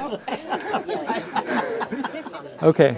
My question is, these are I just wrote this down just because when I write stuff I memorize things a little better. And you wrote Same. down like liver, dark, cool forest. Great. Okay, and then Sanjiao. So to me, when I see bright and some of these, well, I should say some of these are like attributes, like calm, intelligent sounds great. Yes. Right, but It's not great though. You can be too calm and too intelligent, right? That's why I said intellectually snobbish. Intellectually snobbish. Okay. And too calm, right? You like need to take action, but you just don't. Okay, so it can be sort of a stuckness in the same Yeah, time. I think that this is a infrequent attribute in 2023. People are not calm, but it could be a problem. Yeah. Okay. So any one of these things, they're not really necessary. There's no judgment with these. No, to say. it's just inappropriate thing. Say there's 12 kids in a fire that's on fire, and you just sit there. That's too much pericardium. Yeah. So it's inappropriate. Let's say everyone's like chaotic and doing a whole bunch of things, and you just sit there and you're calm. That's appropriate pericardium because there's nothing you can do, and you could.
That's why I'm really careful about saying it. First class was a nightmare. You guys are so glad you're seeing 12 classes. That was another part of the first class. Nobody could understand a word I said because I just talked so fast because I wanted the class to be over. I agreed to do one class, it would be recorded, and never talk again. So I said, I'm going to talk. Okay, and everybody was like, what are you saying? Trying to slow down. So this is much better, believe it or not. Okay, no, this is Although great. some people are judging that this class is not going great. I'm just a slow learner. No, you're not. You're You're doing great. But this is how. So I said excess deficiency. See how Leslie's just correcting me all the time because I still flip what I'm trying to say. But yeah. So if you have lava inside you and you get into lava weather, you're really uncomfortable, right? Whereas if you have UV weather and you get into hot weather, you feel good.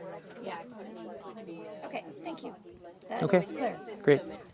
Okay, and then See what that team name is. just through these sort of this. So here's everyone else's emotions. All right. How are you two doing? We're good. We don't have our team name yet. No team name. This is a top priority. You guys have been just talking about medicine. You need a team name. What? You guys talk about it now. I'll be back in a minute to check on this team name progress. What you just told me to this. Yes. All right. Have you guys got a team name in 3 channels? We do indeed. 2 names. We had to pick between 2 names. A quick announcement. One group already has 2 names. So those people that don't have any name yet, you should feel pretty bad. We've got 2 names up here already. 2 group names. So I'm just saying, you guys, if you want to keep up with the class up in front, you guys got to... Okay. Sorry to disturb you. We don't need that reputation. We won't have it for long. We won't have it. Okay, you guys got everything. I'm just going to go harass other people. Who are you? Hey, we get to actually talk because they even told you. Okay, you guys. How's your We've got a name. Black Crow? Black Crow. From the, oh, nice. And then also on the front porch, there's a Black Crow. Okay, I'm glad. When we first got here today, we were like, who's going to be able to handle the Black Crow? This is an amazing mug. I know. And I am a ceramic assistant now. I don't do hand building, and I was like, maybe I need to do some hand My building. wife, when she brings this to the coffee shop, they're like, whoa. This is your wife's mug. Yeah. So anyway, she begrudgingly let me do it. And then I was like, Kevin, you can handle it. And he's like, I can't handle the Black Crow. So then I'm like, well, we'll see who can handle it. Now we know who it is. Okay. How are you guys doing? Like, you need a weapon or anything? Okay. How are you guys doing with your team name? Black Crow. Or not I just made a note here. Oh my goodness.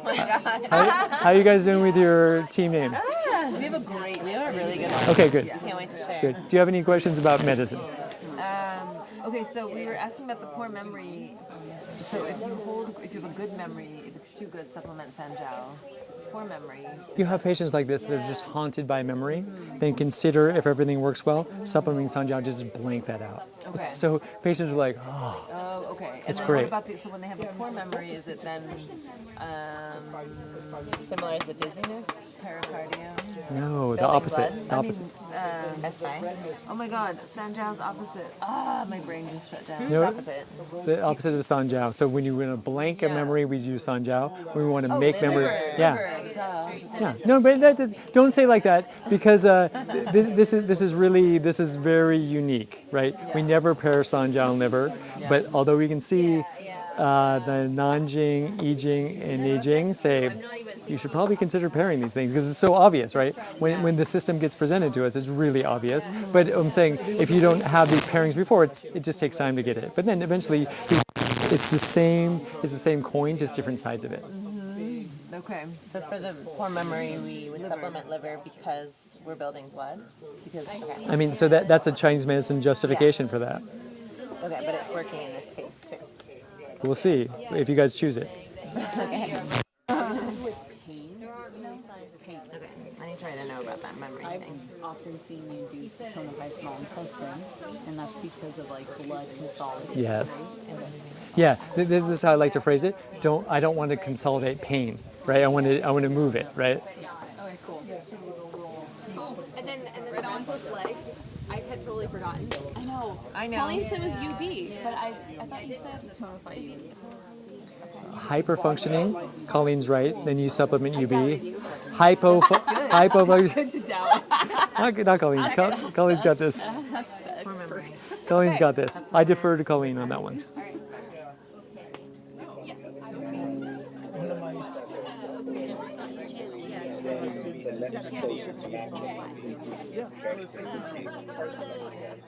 For the Google Doc, do you want me to be documenting the whole class? Yeah, live Zoom and streamers too. Yes, if you guys can manage it. And I'll put it up on the board there so you can refer to it. Awesome. This is the best CU class anyone's ever gone to. And this group's You're really making great it really too interesting because for people to come. It's like people online are going, damn, I should have come. I know, but so you have two options when wind. you should be drinking wine. Yes, that's a great idea. You have two options for when wind starts knocking everybody's stuff over and they get a little agitated. You say, here's a learning opportunity for you to understand the macrocosm. And then everyone's like this, oh, wow, the wind. And then they're just really feeling it. So I was like, oh, this is great. Exactly. Again, windowless conference room, Kevin, which would have been much easier to film in. Do you think, Kate, it would be easier to film in a windowless conference room? Probably, but much. Yeah, Not for Kevin. He likes a challenge. My face wouldn't be so ashen, but Yeah. We're gonna have to treat that. Okay. Are we ready? Are we ready to go with the? As soon as we're done here, the wind's blowing in the perfect direction. Like, so perfect. not against So as soon as we're done, I have a timer for this one. Yeah. As soon as we're done there, we're going to put him on an 8-minute break. When we come back from that break, let's give him that commercial. If you say so. Can we? I got it ready. Okay. Let's see how much more time we have. Okay, Kate. Tell the live stream people, take 8-minute break. Everybody in person, we're going to take an 8-minute break, and then we'll come back and discuss this case. Actually, we're going to watch a small commercial first.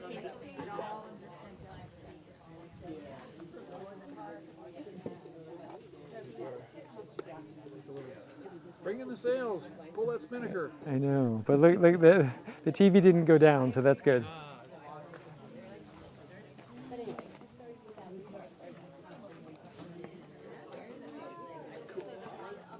This is a great timing because we're gonna. This is Helps to turn it on. okay. This is gonna be great for our timing because we're gonna come back at 4:40, 4:50. So then we got 40 more minutes. But that's a good wrap up time. It is. I'm liking it. We left it. Yeah. How you doing? Okay. Can I bring you anything?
lovely day today. So whatever you've got to do, you got a lovely day to do it in. That's true. And I hope whatever you've got to do is something that Cars built with safety in mind, even for those guys. The Volkswagen Atlas with standard front assist. Oh, Colleen, for that subject in that commercial that's suddenly now your patient, what channel would you like to supplement to deal with his condition, his apparent condition? Sanjiao. Why would you like to supplement Sanjiao for a case like that? Because he is entirely liver excess. Isn't that perfect? Perfect. That's exactly perfect. Is he trying to be a jerk, Colleen? No. Is he inwardly focused and just has no clue what's going on around him? Absolutely. Does that type of patient like to control other people? To control other people, liver excess? Would that patient like to control other people? Wow, no. No, because he's not even aware of other people. Oh, so that's one of right. the hallmarks of liver excess. You don't want to try to control people. Your patients will tell you about this. Oh, my nephew. Okay, he's always got to go, and they really want to control them. And then he's dressing wrong. What he needs to do is wear a blazer, and they're really controlling other people. That's the Sanjiao excess, really want to control everything. Liver excess, they don't even know if they have a nephew. Okay, thank you. You're going to buy that car now? Already have it. Okay. Colleen, I told you. Okay. All right. So now, Kate, did we capture some live stream people's team names and things? And Kevin, let's put it on the board. Oh, that's well done. Saam, like it hot? Oh. Kate, can you make a note? Can you make a note of those two people that were in that group, and we'll send them some apps, please? Okay, whoever came up with that, be honest, whoever came up with that name, they get an app, okay? Okay, do we have a microphone? Can someone give the microphone to Shauna?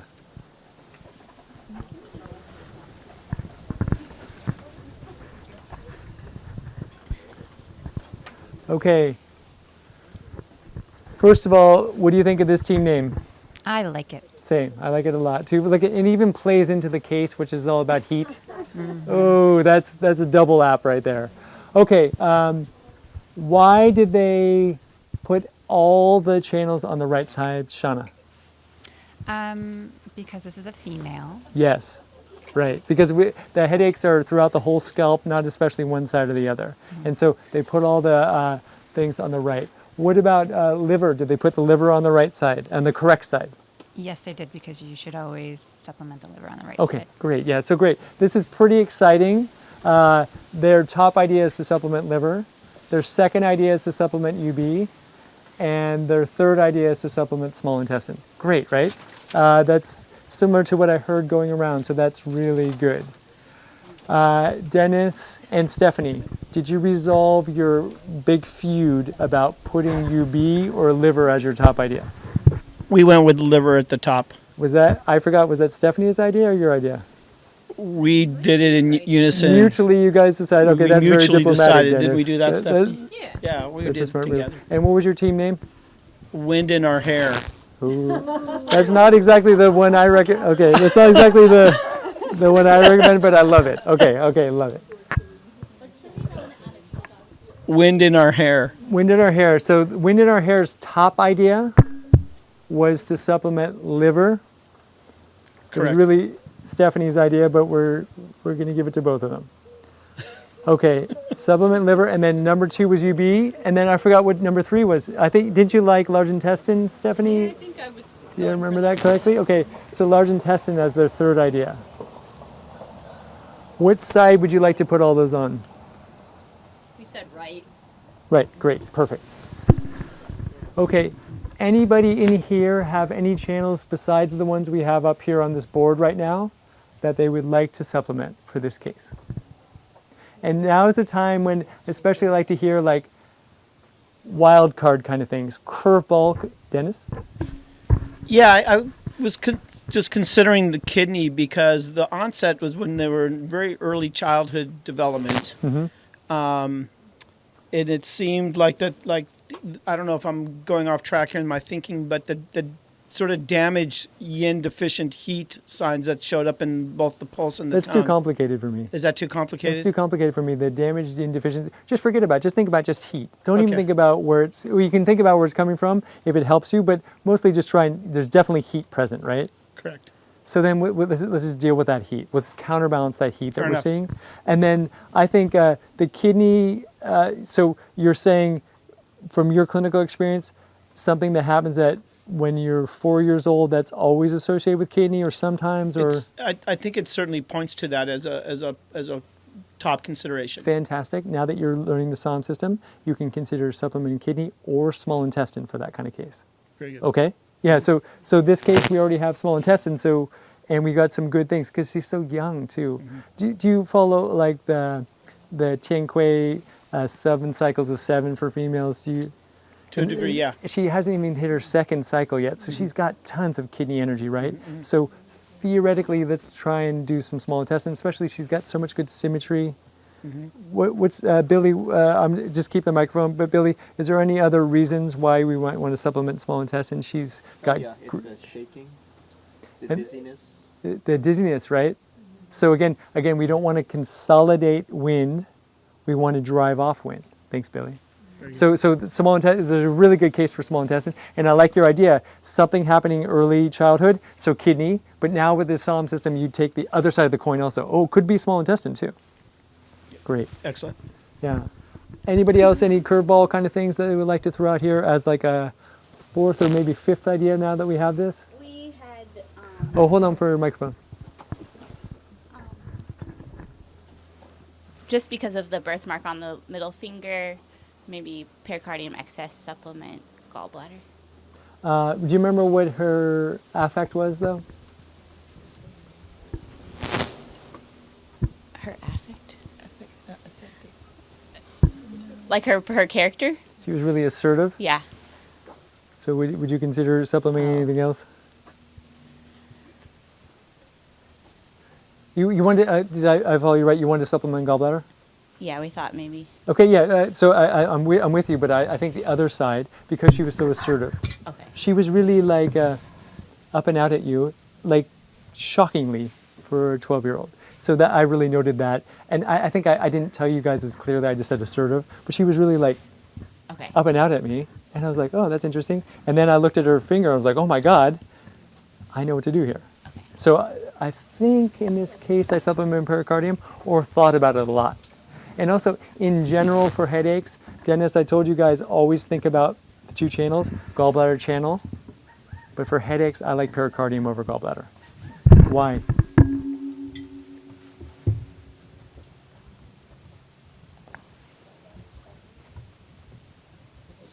Opposition to the gallbladder? Yeah, because gallbladder's up and out, so that's going to manifest more likely as a headache, whereas pericardium in and down is not going to is be less likely to be a headache. So definitely you can still supplement gallbladder for headaches, but it's a little bit less likely in my experience. So if the only thing we know about the headache and we're going to use pericardium or gallbladder, I like to supplement pericardium because that's the most likely thing that's not doing up and out. Okay, anybody else, anything else that they would like to kind of curveball-y things? I really like this discussion, and I really like that we're all kind of grouping around the same thing. It's good. We had a nice simple case at first because this is good. Okay. Something else, Kate? Oh, I think I missed. I was trying to navigate the chat, so I missed everyone's. That's why it's not up on the Oh, doc. no problem. Everyone had really similar things. Sarah's group, they were thinking about supplementing gallbladder, but I talked them out of it. And then I talked them into supplementing pericardium, but it was a really fruitful discussion. Was it a good name?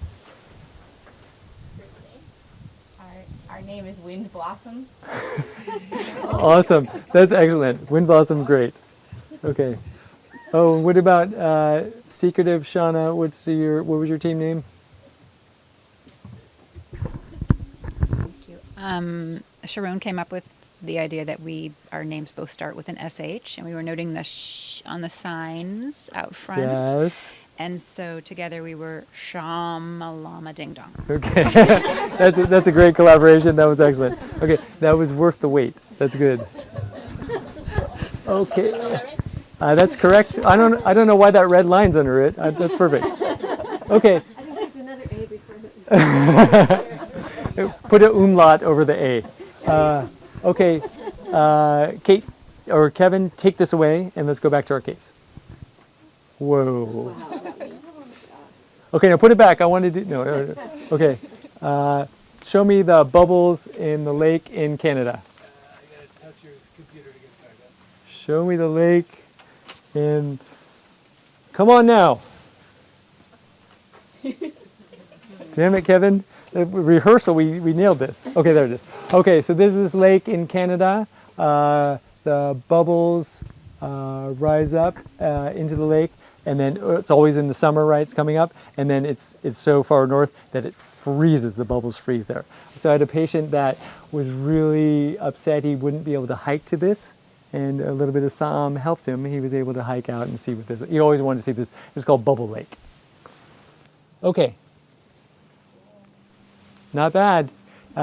Dennis and Stephanie, consider getting a clinic together so you guys can discuss cases. You came up with a really good idea together. Right, so this is pretty good, don't you think? Can I have the microphone, please?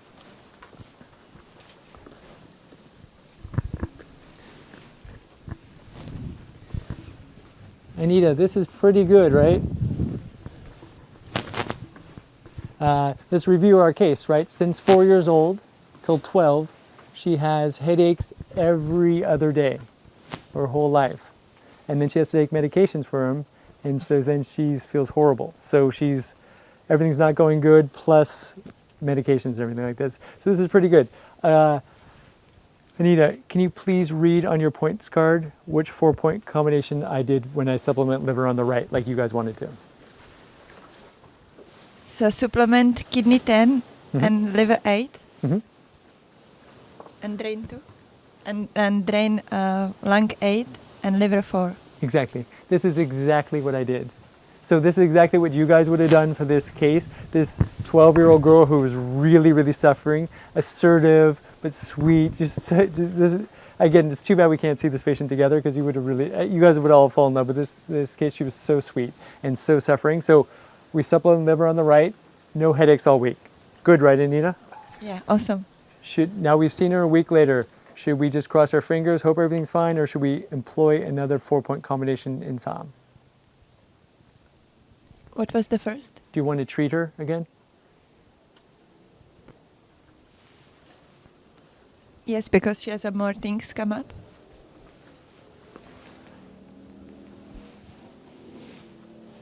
So we see her a week later, and then remember our second idea that we all came up with?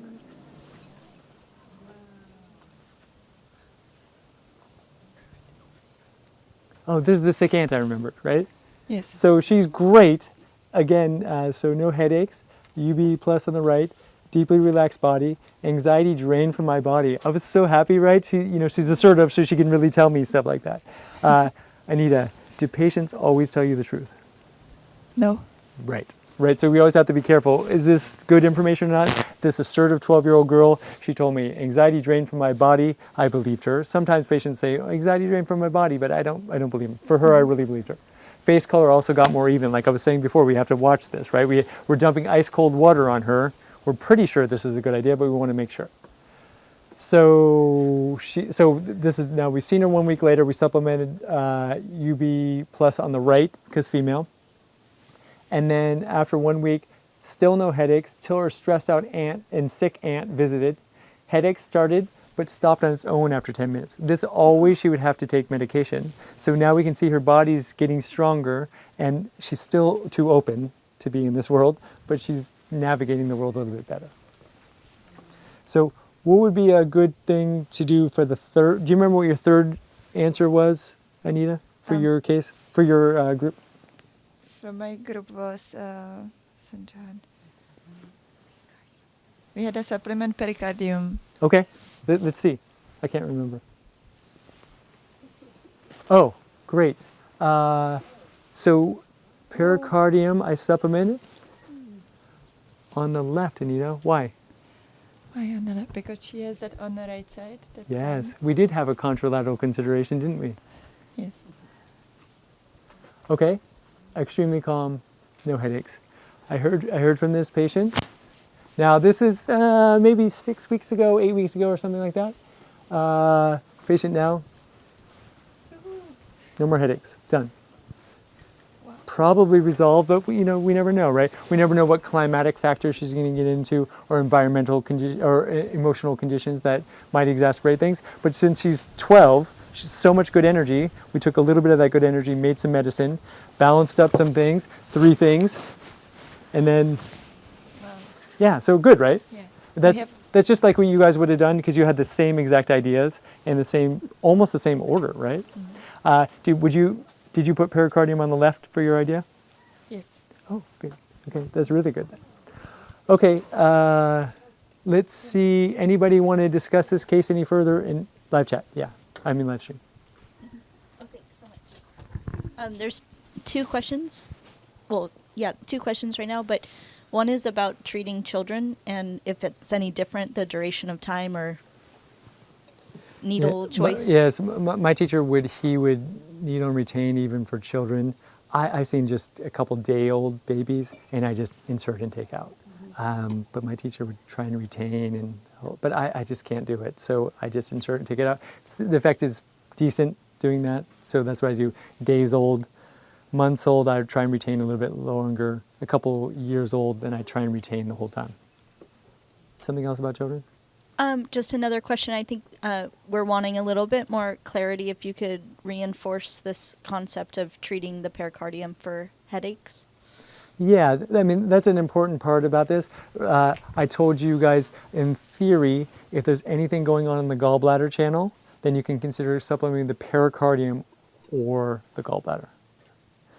Right? So anyways, but I now have a little caveat to that.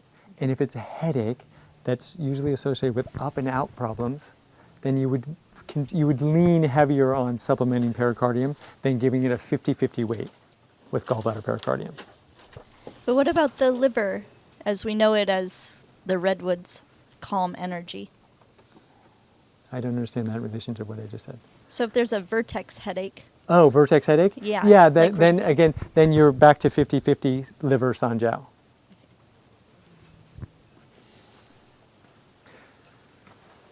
Can I have the microphone for a second?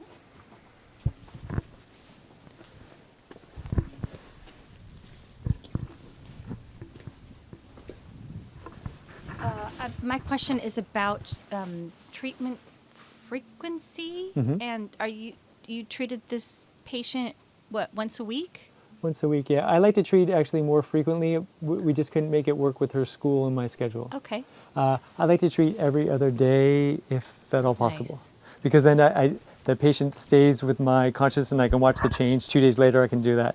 My teacher treated every day and then we left. So that's my treatment plan idea, is leave town immediately because we're wandering monks, right? So I'm not a wandering monk, so I am in the same practice now 20 years, same town. So I treat every other day. Once a week is a little bit longer for me. This worked out fine in this case, but I like to maybe 3 treatments every other day. I like to start that way. Okay. And then the course of treatment, does it just depend upon? Case by case, 100% case by case, right? So she's resolved. And then, so this is how I managed this case. I said, I'd like to see her every other day, but end up being once a week, just for schedule wise. And so then I saw her those 3 times. This is kind of like what I like to do. And then I said, check in with me after 3 weeks, didn't I? I can't remember exactly the details on this. Oh yeah, so then I said, after that 3rd treatment, I said, check in with me 3 weeks, how's it going? Now normally, 95% of the time, the patients never check in, and I see them years later at the grocery store, and they're like, hey, it was resolved. Because everything's going great, they don't think of me. When everything's going bad, they think of me. right? So this is the 5%, probably because the mom did it or something, right? And it was like, honey, how's your headaches? And I put it on the calendar. We have to check back in. She's like, it's just gone, right? It's gone. So 3 weeks later, she did tell us, and that's why I especially wanted to present to you because this is nice. Every week, and then 3 weeks later, and then as of right now, and then so always, Sharon, when you cure somebody, what happens? Are you out of work?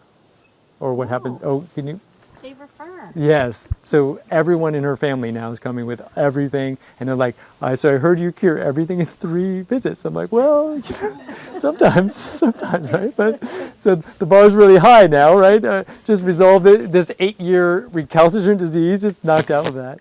And then also for me, I was thinking about this case. I'm like, wow, I have to start thinking about herbs and I have to start thinking about long don, shagon don. I don't know. I was thinking, I have to start thinking about herbs. But look, we never need any herbs. So that's why, especially good to present to you. Just pure acupuncture, 4-point combinations, completely unmodified.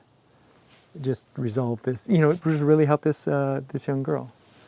She was really sweet too. So I mean, even the stinker, I like to help her, right? But she was just so sweet. I was like, okay, we got to get you out of this pain. Okay. Any other questions about that? Yeah. Oh, Dennis, can you wait for the microphone? Also prescribe formulas based on your Saam diagnosis? Yes, this is extremely valuable, and I kind of sensed this was valuable, and then COVID hit, and I was just doing herbs, and I found out. So this is what I like to do approximately 3 visits, and then if it's resolved, it's resolved. Like this case, if it's not resolved, then I've got some great clinical information to prescribe herbs based on. Oh, they responded to cooling, but not all the way, then I can just follow along with herbs and for sure I can do cooling, right? So I didn't realize how valuable that is because the Saam system makes you diagnose exactly precise. You have to decide, is it hot or warm? Is it cool or cold? Is it ascending or descending? We just have to decide, and then we get to test on the patient. So if it's going pretty good and they just need a little bit of follow-up, then that gives me herbs options. You know what I mean? So I kind of sensed about that, but then suddenly I'm just having a new patient and prescribe herbs cold. I was like, oh God, I'm just not sure because I didn't get to test anything. Again, I can test this so much, like her face, you remember this? Her face, Dennis, for this first treatment, right? Let's say, now ignore this immediate response, right? I supplement liver on her face and it goes dark black. What do I do? Hold on, Dennis. Can you put the microphone? What do I do? So this is the first time seeing this 12-year-old girl, and I've supplement liver on the right, and her face goes black. Oh, let's do it step by step, Dennis. Look at me. Let's do it step by step. Her face going black, is that good or bad? That's not good. That's bad. 100%. I 100% agree with that. So what do we want to? We're going to take out this liver on the right, and what are we going to put in on the left to counterbalance our error? This is again valuable clinical information because immediately her face goes black. Yeah.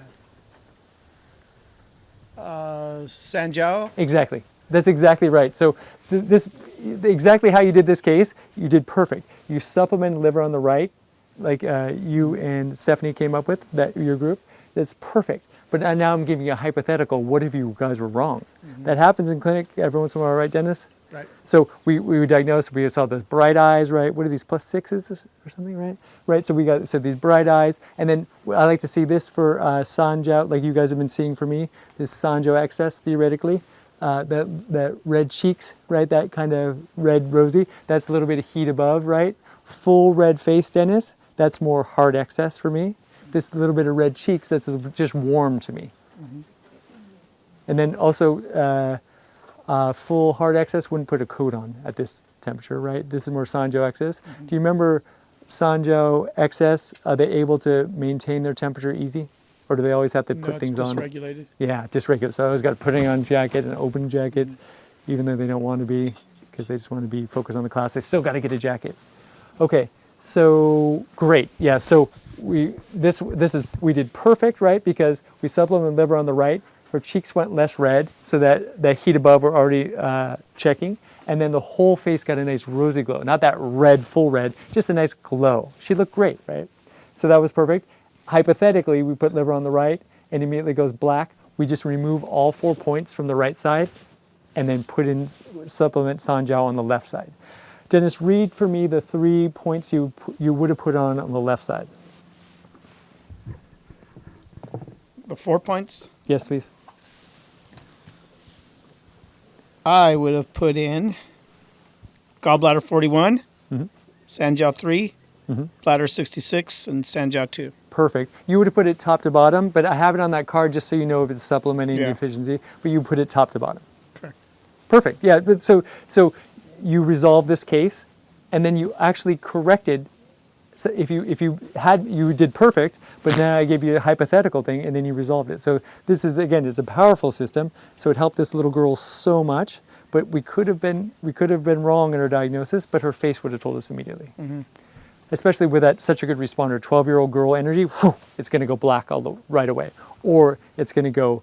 The cheeks are going to not be that piercing red. Come back to just a nice glow, and then the whole face gets a nice rosy glow. Hold on a second. Dennis, anything else about that? No, that's good. Thank okay, you. great. Up here to, you got something? Just 1 second. Listen. Yeah, along that same lines, question about if the patient came in with rosy cheeks. Oh, wait. Okay, so, pardon me, backing up. Okay, would a response of rosy cheeks be a negative, like a blotchy response? Or does it depend on the starting point of the face? Oh, that's such a good point from somebody. Yes, it depends upon the starting point. So she started out, didn't I tell you guys it was rosy cheeks, right? Yeah, pale. So thanks, Leslie. This is exactly like me, pale, super, like my wife refers to me as super white, right? Super Caucasian, right? Pale with the red cheeks. So that's perfect for the Sanjiao excess because Sanjiao excess is, Giselle, is the Sanjiao excess blood deficient or blood rich? Blood deficient. Right, so they'd be pale, plus this heat above. Perfect. Okay, Leslie, anything more on the chat? Okay, can I have that microphone, please? This Sanjiao excess person has bright eyes and ultra polite, always aware of everything going on the outside. So if the microphone needs to get moved, they know exactly where that microphone is, grabs it, and gets it to the correct person because they're so aware of everything that's going on. Okay, Leslie? Yeah, so initially she had that pale complexion with the... And embarrassed when she's pointed out in the group. with the rosy cheeks, so we're looking at cooling, not overall, cold, right? So, and then after the first treatment, the cheeks are less red, and the whole face has a rosy glow. This is immediately, yes. Immediately. So where do we go to UB? When do we get the... I don't have the information here, but she must have been red again. She must have been red again. But I don't have 100%. Face color more even. Okay, so maybe it was red that was more even. But this is, again, immediately after putting the needles in. Oh no, yeah. So I don't have you coming back 1 week later, and I don't have information about that. Yeah, but let's assume, because this is what I did, that probably was redder maybe, or maybe full face more red or something like that. That's extremely likely. I'm sorry I didn't document that. Great. Yeah, but that's a really great point, yeah, because we're going, and this is how I like to work a little bit too. If I want to do cold, I start with cool, right? Because that's just much safer rather than dumping ice cold water on her, putting nice cool energy on her. It's just, it's like a step way to get into that. She wasn't super damp. She just had a little Yes. and a little moisture on the skin. But she initially had some nausea and vomiting with her headaches, which was, ascending chi. So potentially if she had come back and she wasn't super hot and still had the nausea, then perhaps it would have been a large intestine treatment as the second treatment. And then remember, we're stepping down back from cold. We went cool, yes, cold, and then wouldn't it be nice to give her slightly cool with large intestine, right? So that would be really pretty perfect. Unfortunately, she never needed it. She never needed so it. we don't know. Maybe in the future, if she has some kind of nausea problem, we can help her with it. But it looks like this is a really important point for you guys. So when we work with the Saam system, we have to consider this. I learned this from Jeffrey Wen, right? The 12 channels, it's like one big continuous ring in our body. So if we have a deficient part of one of those 12 sections, if we supplement that correctly, that's going to go and feed the other 11. So that's really, really valuable. So we did diagnose for her that she had spleen excess because of her body morphology and nausea. Thank you. And the nausea, right? So she had a spleen excess. Anita, how come we didn't have to directly deal with that spleen excess? Oh, can you wait for a microphone, please?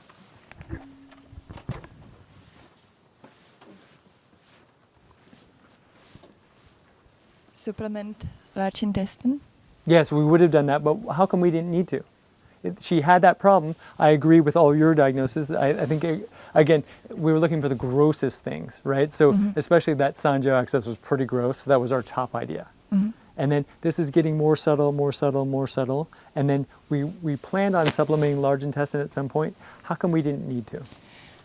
Because we supplement the other part, and so the channels get filled. And Exactly, right? So because we were so correct in our diagnosis and so correct with our treatment, again, every clinical encounter we have 4 factors: 2 for the patient and 2 for us. For the patient, what's their constitution like? And then for the patient, what's their pathogenic factor like? So that's 2 on the patient. For our side, we have 2. How correct is our diagnosis and how well our treatment is. We can have perfect diagnosis and flub the point location and everything like that, and then the diagnosis is perfect, but we don't follow through properly. So we did so good. 3 times in a row, we did correct diagnosis and correct treatment. It just forward, forward, forward. Those 3 weakest parts of the circle, those all got strengthened up, so then it fed the other 9. And so then we don't even have to do that. We helped her longevity, we helped her any of her symptoms, and then we didn't even have to get to other symptoms because the system started functioning so well. Okay. Thank you. Okay. Anybody else, anything about this case? So good job, you guys. That was great helping this girl. And Shauna, really nice to fellow Sanjiao XS, right? This is really nice to help these people. Toby, Yeah. would you mind sending me home with 4 needles? Yes, I wouldn't mind.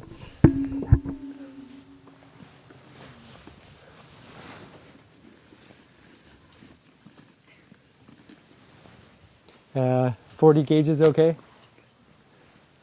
You mind passing it back? You just open that case and take some. Okay, anybody else want any needles or anything? Okay. Let's take a look at our next case.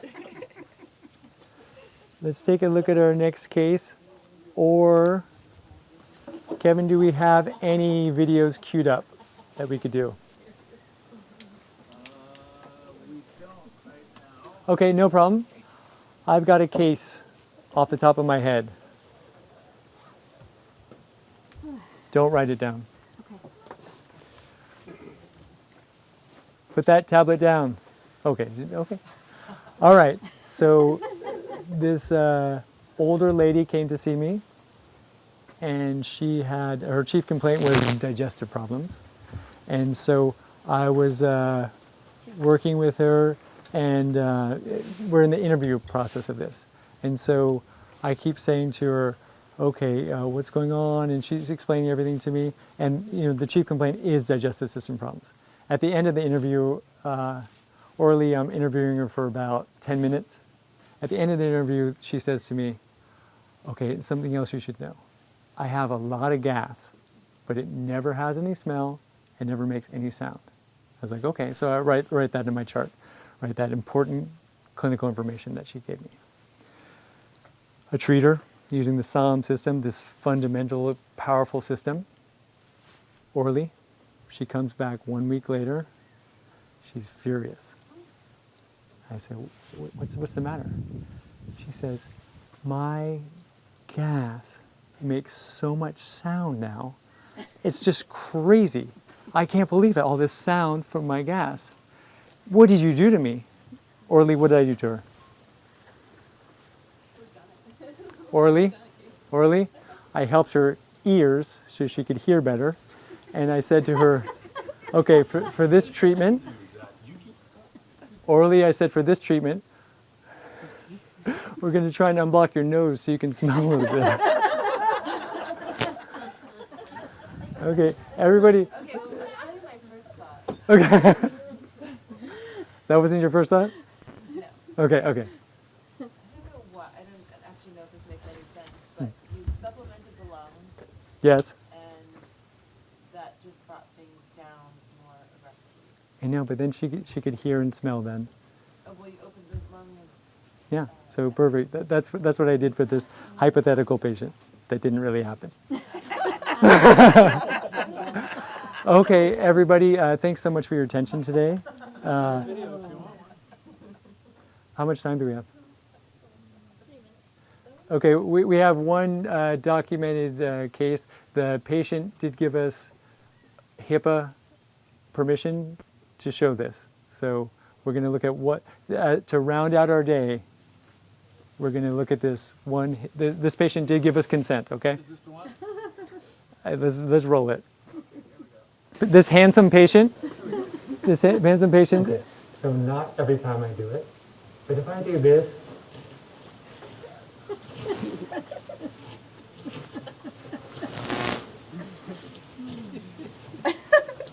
for 20 minutes or so, I'll get a slight pain right here. It lasts about a second or so, and I have to do that for 20 minutes, and maybe 1 out of 10 times, I'll get that slight pain for just a second.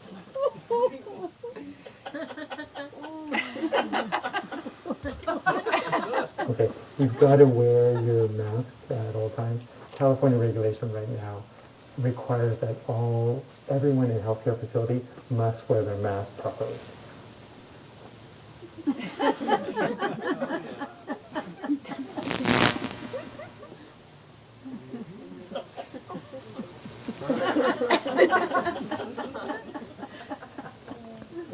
But how am I supposed to have my snack? What are you talking about?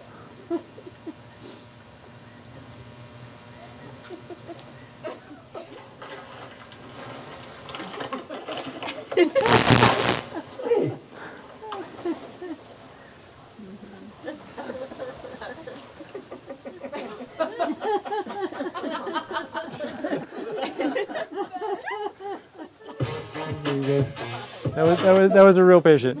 Okay, everyone, thanks so much for your attention today. We'll meet back tomorrow at 8:30.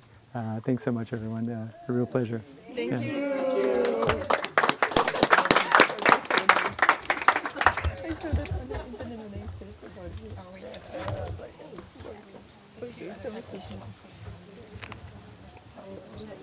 I'll be in the cat room.